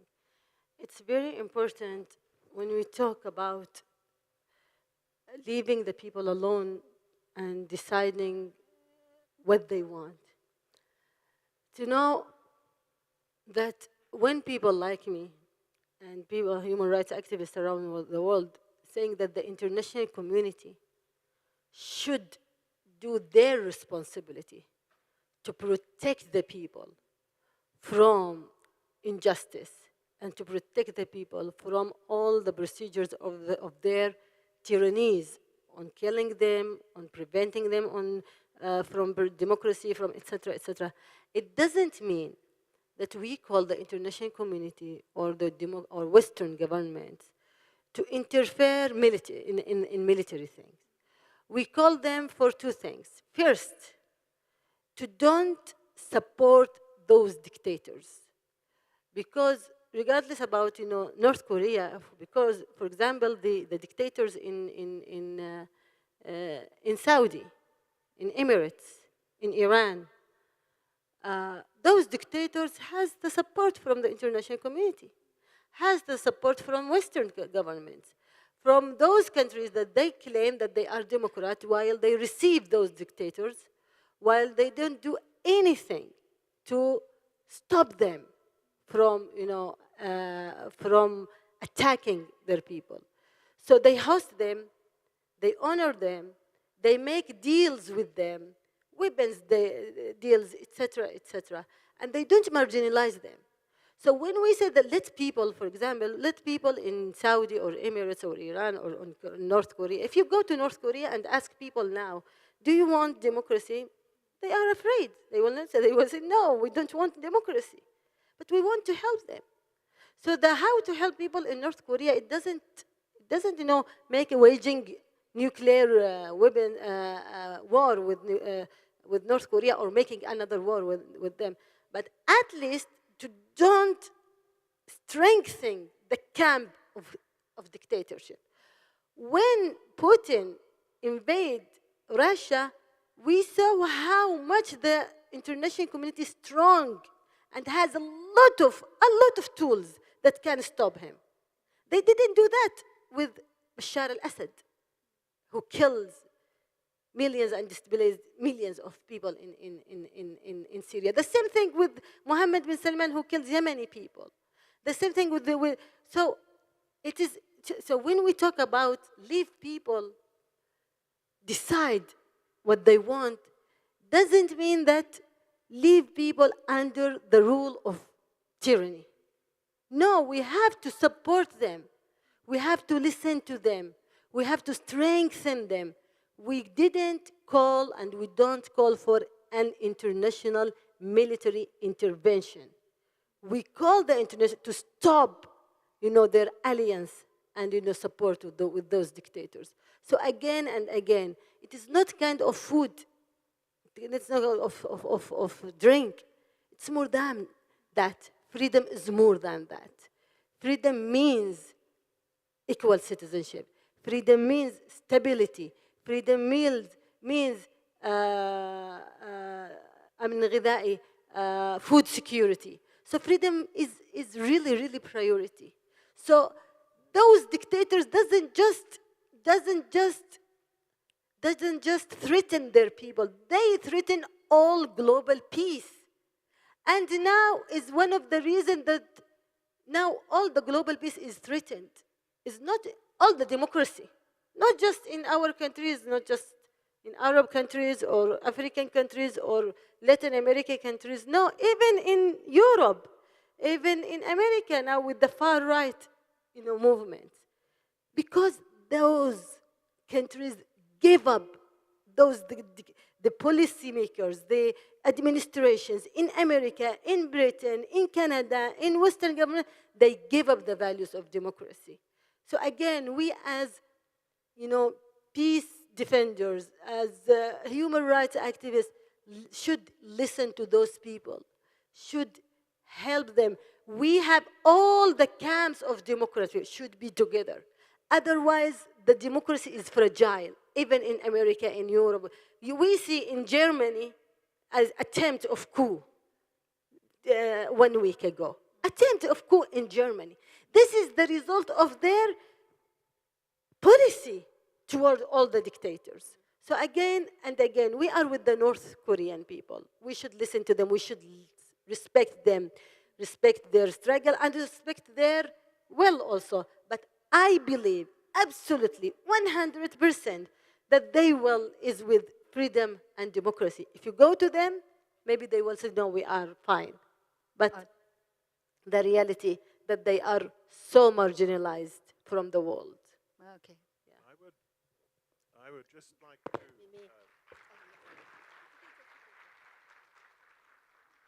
just like to agree with something that Lemma said.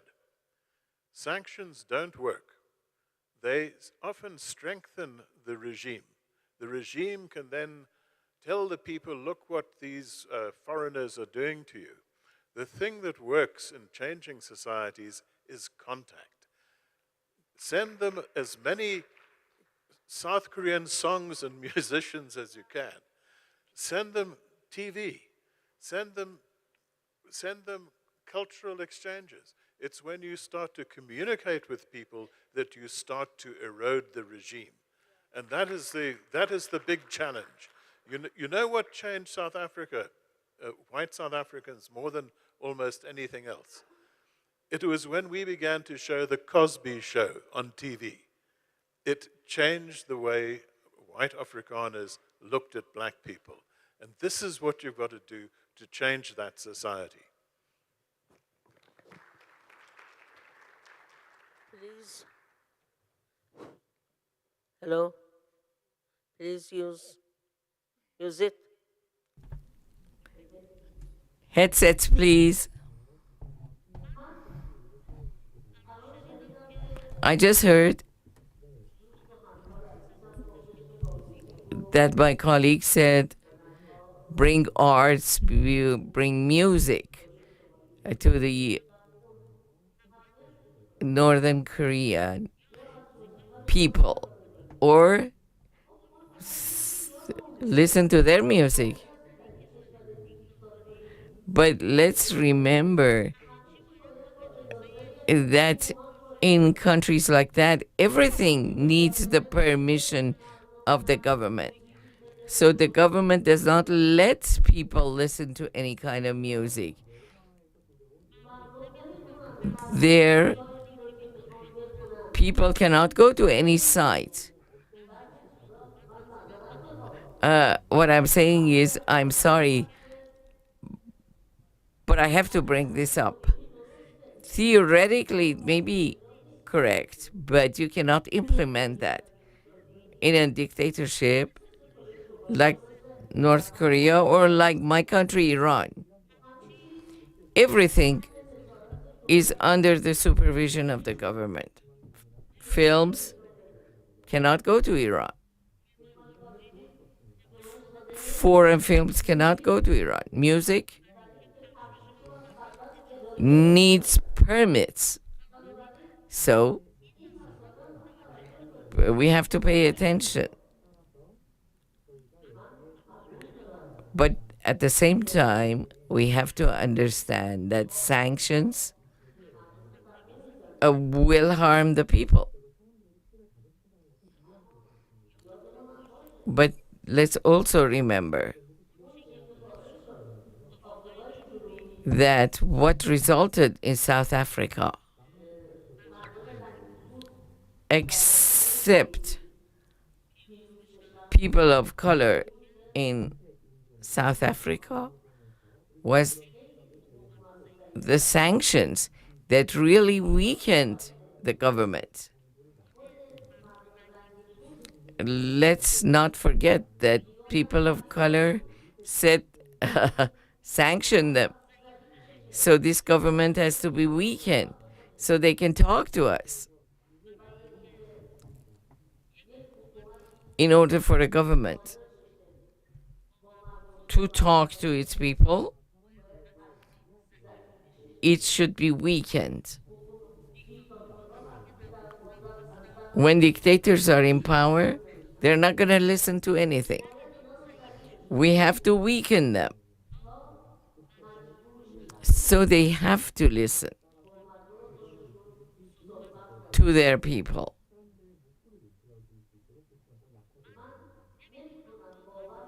I cannot believe that in the 21st century, your neighbor don't like freedom. I cannot believe this, that they are happy for having to greet their dictator every day. I just want to tell you that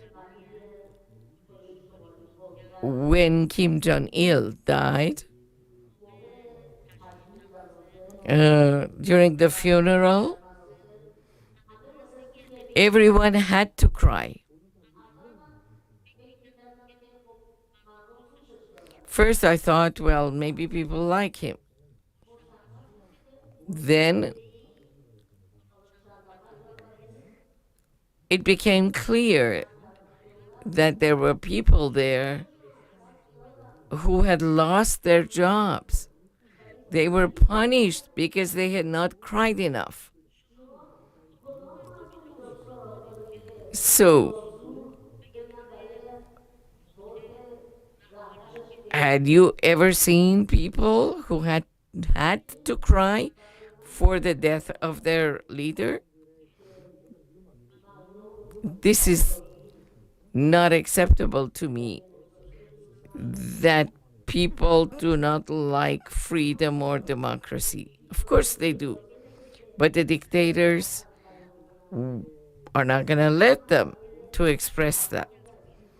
And specifically for people who come from outside. In my country, so we observe such theaters. Sometimes even foreign journalists will get a permit to go there and prepare reports. But then they send guides with them and bring them to people who are handpicked and know what to say.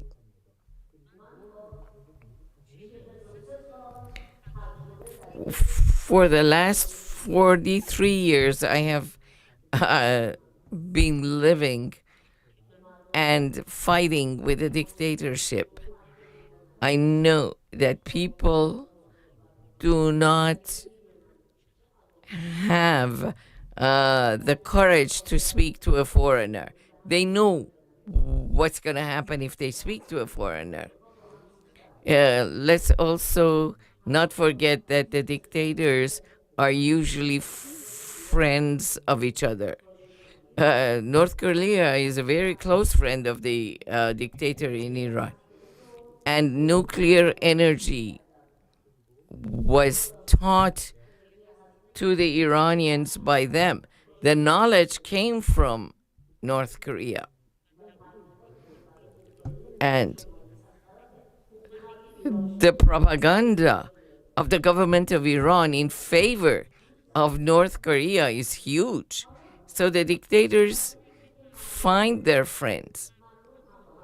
So I think at this time, people should get friends too. So we have to be the voice of the people of North Korea. خب حالا من فقط میخوام یه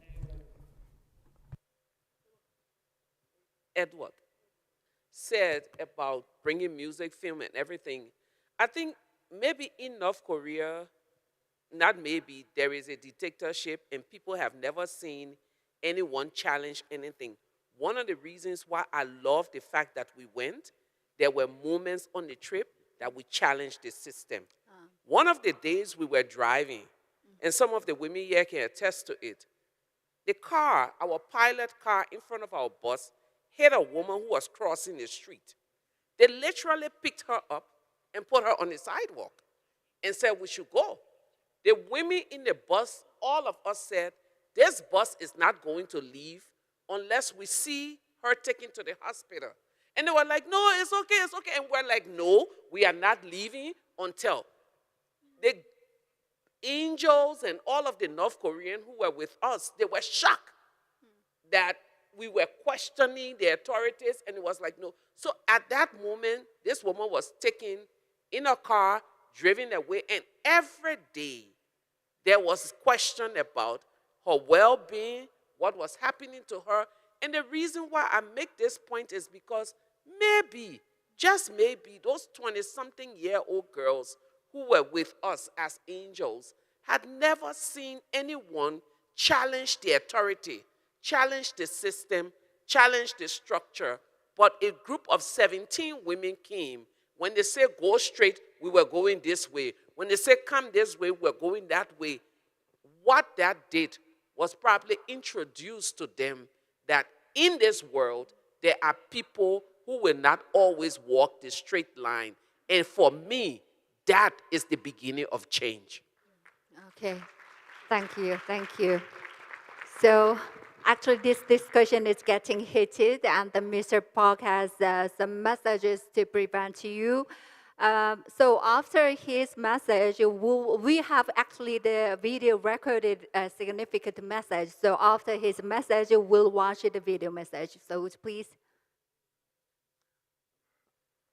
I'm very happy, our panelist interventions with regard to the Korean Peninsula you remember, we Koreans have experienced during a Cold War time, so-called Korean War. I have said, including Chinese soldiers, 4 million casualties. So we Koreans, we don't like to have another type of war or violence. As you know, DPRK regime has closed their door almost during the last 3 years. Total closure. No one can enter, no one can come out.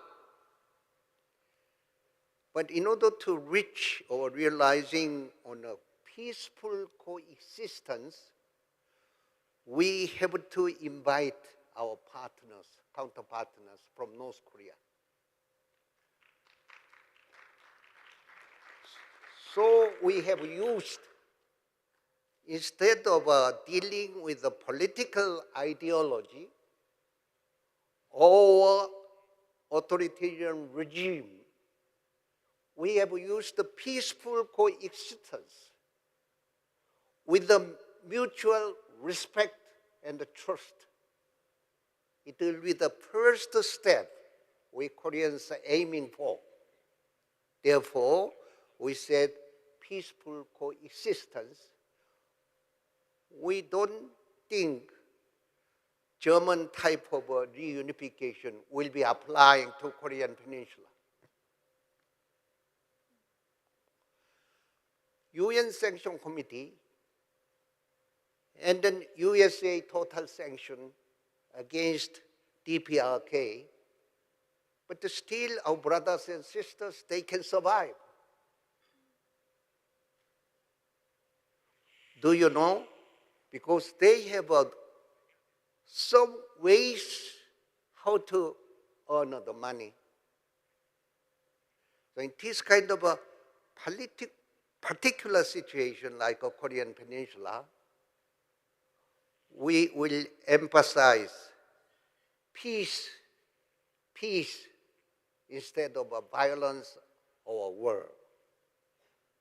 I hope you can understand our Korean strategy. We are not, accepting political ideology what the DPRK is exercising. But if we enter that kind of a step first, they never come to the table where the dialogue will be held. Thank you very much. Thank you.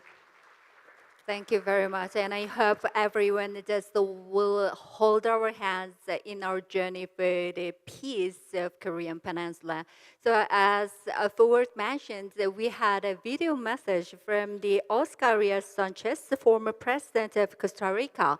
So let's watch the video clip. My friends, I believe in peace and reconciliation, not because it is easy, but because it is necessary.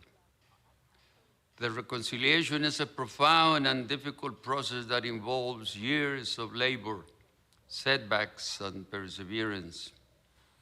To believe in peace, it is not necessary to believe that negotiations are infallible. In fact, we know that parties are often intransigent, that leaders may fail to live up to their obligations and responsibilities, and that violent dissenters can obstruct even the most popular commitments to peace. Despite these obstacles to establishing peace, it is clear that the alternative is far worse.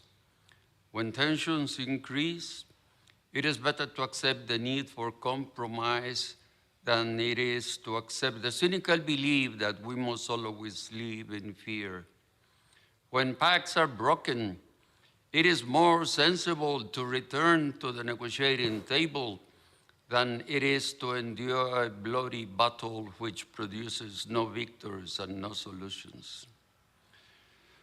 One of the most important items in the agenda of the future is to lay the foundations for a peaceful reunification of the two Korean states.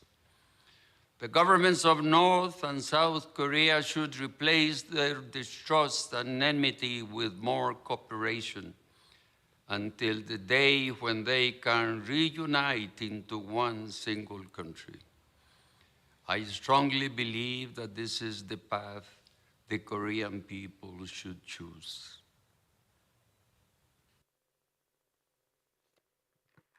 Thank you. Thank you very much. The significant message for the peace of Korean Peninsula. And also, of course, they gave us some solutions to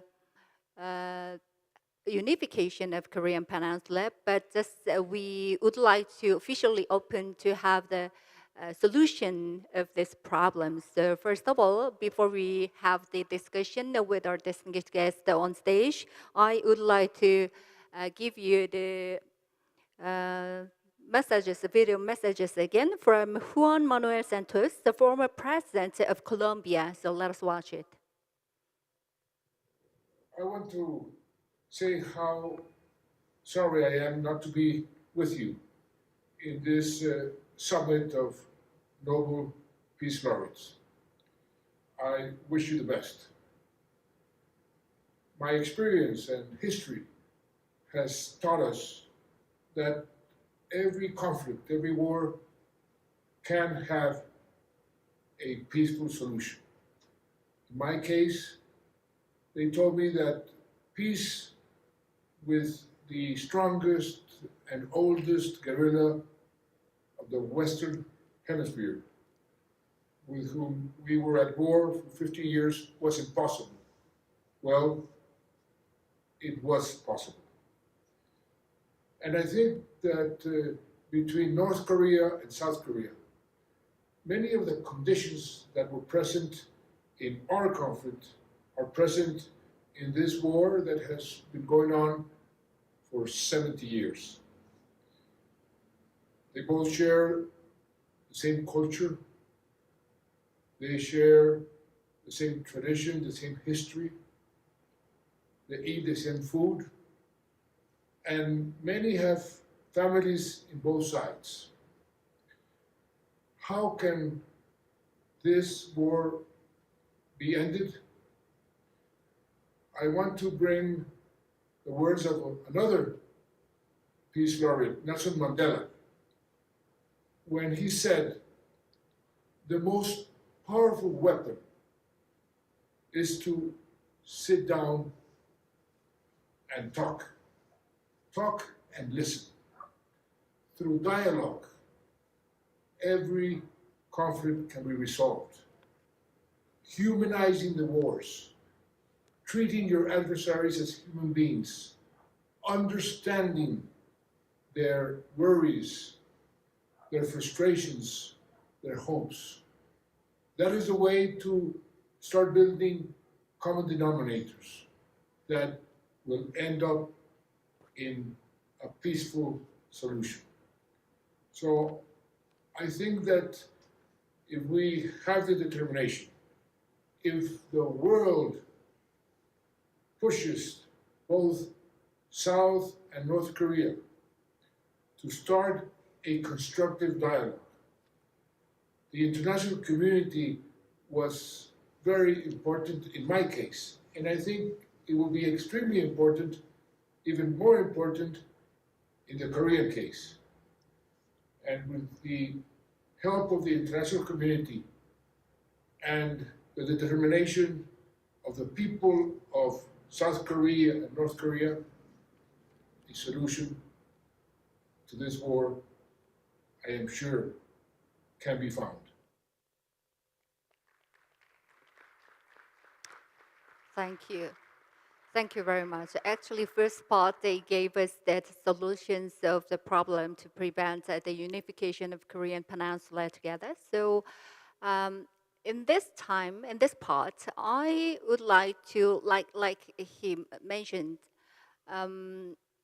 ask you how if unification is a far objective, can they at least end the war? As you may all know, the Korea is still at war. So sometimes I would like to ask whether we would be able to at least end the war. Sometimes we have a little bit fear. We can just have the war again. The peace will be broken in the future, in near future. So, is there any opinions? I would like to ask you.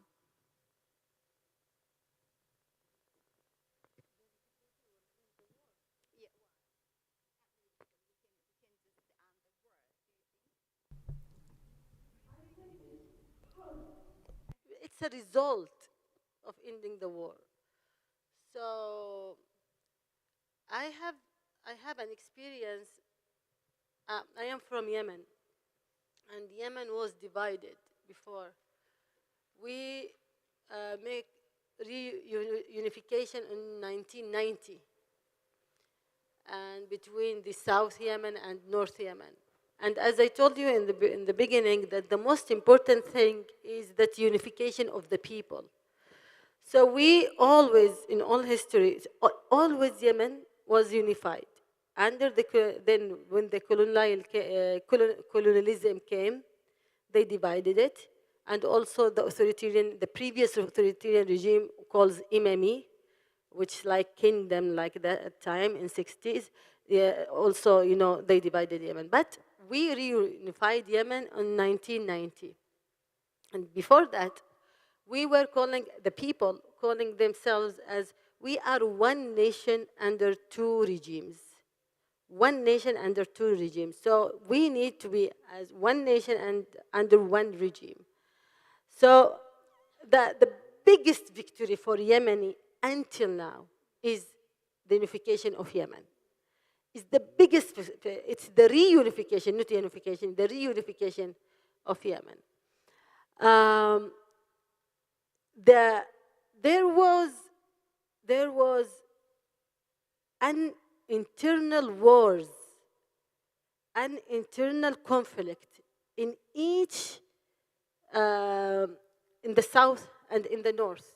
There was, and so the unification itself solved the problems and the wars, the internal wars inside, you know, South Yemen and also the North Yemen. The problem came when, after the unification, because the unification of Yemen produced democracy, a unified democratic country. So, because before they unified, there was, a social government in the south, a dictatorship in the north under the rule of dictator Ali Abdullah Saleh. So when we made the unification, it means it's very important, the unification to be just and to serve all the people in this country. The mistake that happened in Yemen, that the dictator Ali Abdullah Saleh, because the unification was under his rule, he is one of the outcomes of, of his and the other, the authoritarian regime in the south.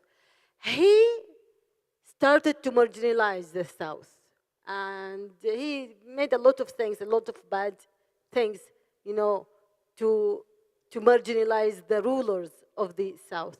So it produced another kind of conflict, another war between north and south under the unification. So that was in 1994. So again, the unification is very important, is the dream of people. People should be unified, but when you unified, it should be under the real good governance and a real democratic country. Now, in Yemen, we are, and I said it today in the morning, now we are a very, Yemen is a strong country in the Arab Peninsula, in the wealth, in the population, in everything. But it's poor because of the corrupt and the dictatorship, the regime, and now because of the war waged by Saudi Arabia, Emirates, and Iran. Now, the problem in Yemen is one of the reasons of war in Yemen is the desire of our neighbors to divide Yemen.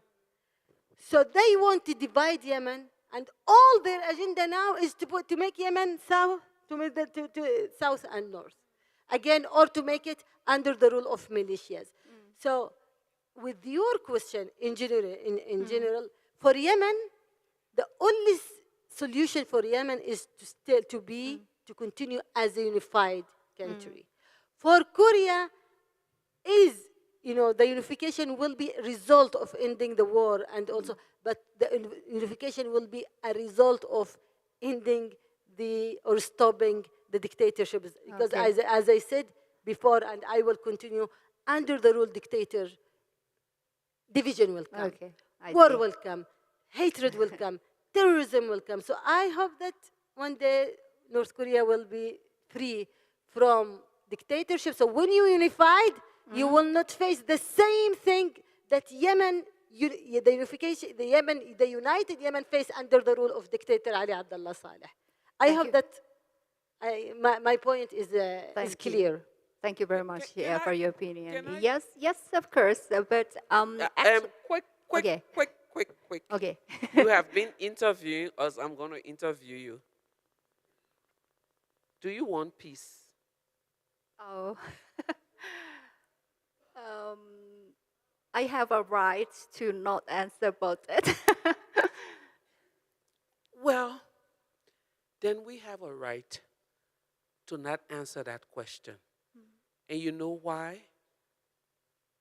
Because it's only North and South Koreans who can determine whether there will be peace and there will be unification.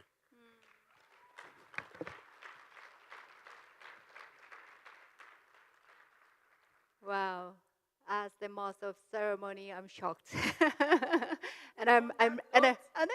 Yes, on that note, yes, I'm thinking about the peace after that. Thank you. And actually, my obligation is to control the time, but I should give 3 minutes individually to our distinguished guests on stage about the problem solutions and the Korean War, whatever. So I'll give you the microphone individually to you, and at the time, the clock's on. So would you please give a message before we wrap up this stage? So first of all, Mr. Park. In my intervention, I have indicated the 1990, the time when the Mikhail Gorbachev made clear deadlines for ending Cold War. That time, we, South Korean, invited the North Korea to enter together United Nations. Before 1990, we all together around 13 times to knock the door of the United Nations.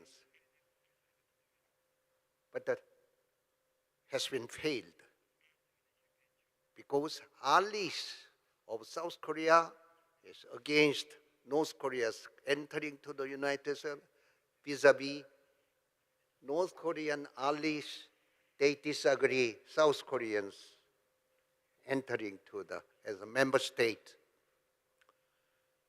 But in 1990, when the Mikhail Gorbachev made the detente very clear, we finally succeeded to normalize diplomatic relationship with the Soviet Union at that time, as well as China.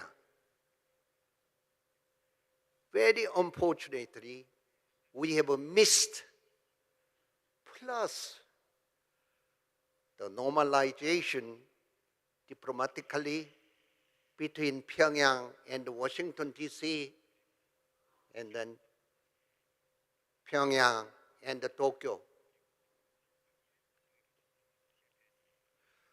Korean so-called peaceful coexistence,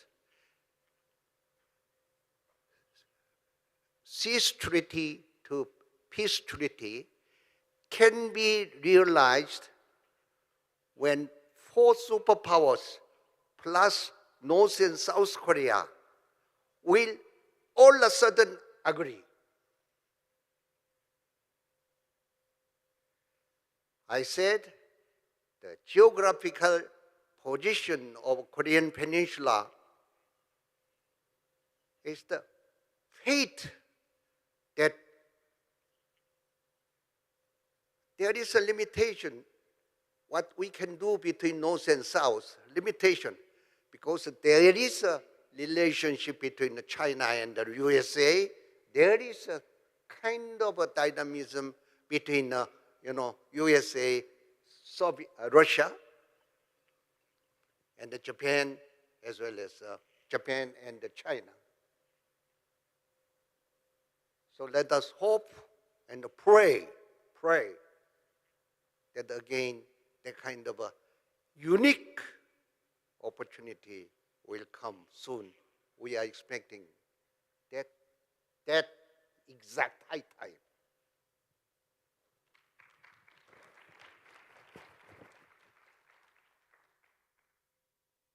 Shirina Abadi is quite correct about the difficulty of trying to work in a totalitarian dictatorship. It is quite different from the situation in South Africa, quite different from the situation that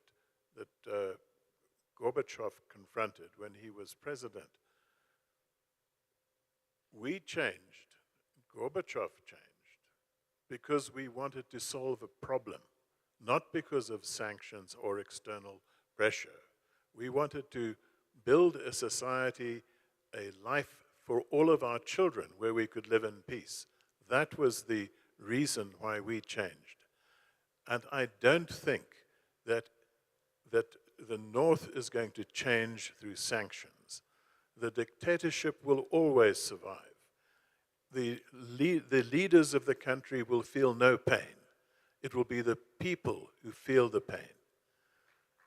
The best way is to continue with the kind of initiative after initiative of the kind that Lema was involved in, of going across, of meeting people. It's a slow process, but it is the only process that I think will finally erode the totalitarian dictatorship. Thank you. We talked a lot about North Korea, and now we should talk about South Korea. That it's very important for South Korea to keep holding and to save its democracy.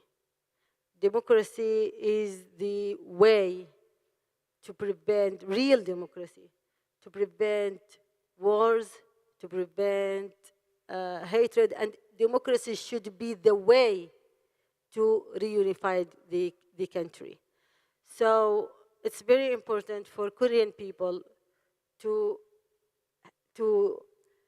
love and to save this experience and to improve it and to protect it, because really democracy around the world is threatened. And now, instead of talking about reunification or with North Korea or any other thing, so to talk about how to protect our societies from those extremists that will destroy the world. So is there any chance for Korea, for South Korea, for those people to hijack the power, like what happened in some countries in the West, for example? This is a very important question. So I advise Korean people, you have a very great country. We love it, we admire it, we're proud of it. So save your democracy to reach reunification. Thank you. Thank you. And we need the receivers. That's me.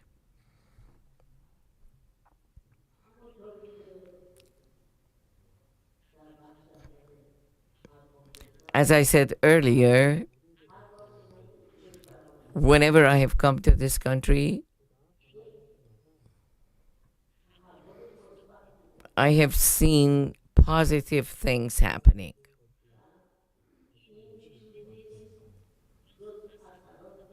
And this is nothing but the result of democracy. In order to stop the weakening of democracy, make the young people like politics. I can see that in many countries, young people do not believe and do not like to get involved in politics. They say political parties do what they want to do, they don't listen to us. So why would we? But we have to encourage our young people so that they can pick and enter political parties. We have to encourage them to be sensitive to societal issues. Let's not forget that many countries did have democracy but lost it.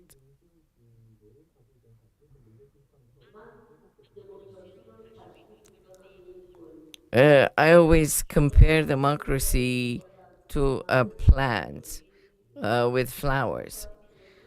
You have to take care of the plant, water it every day, put it in a light place. But you cannot get a bucket of water and throw it on the plant and think that that's enough water for a month. It's not going to work. Democracy is the same.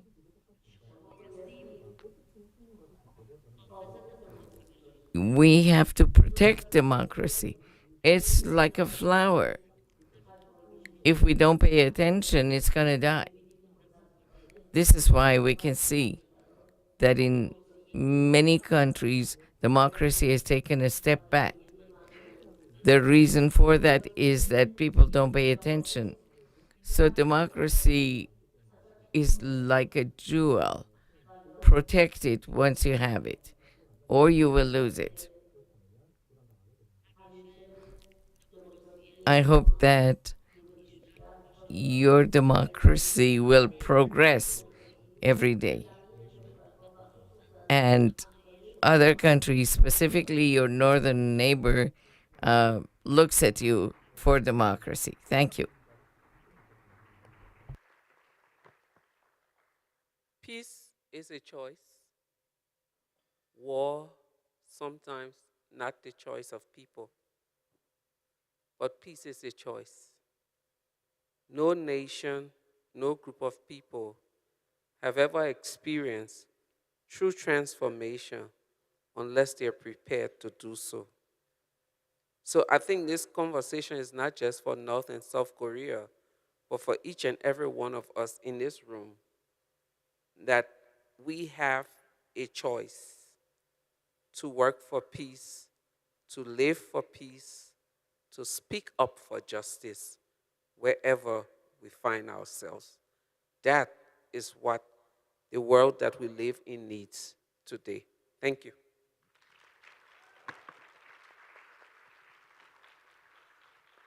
Thank you. Thank you so much. Actually, I'd love to be with our honorable panelists for all night, but the session 2 and 3 are left behind, so we should wrap up that this session 1.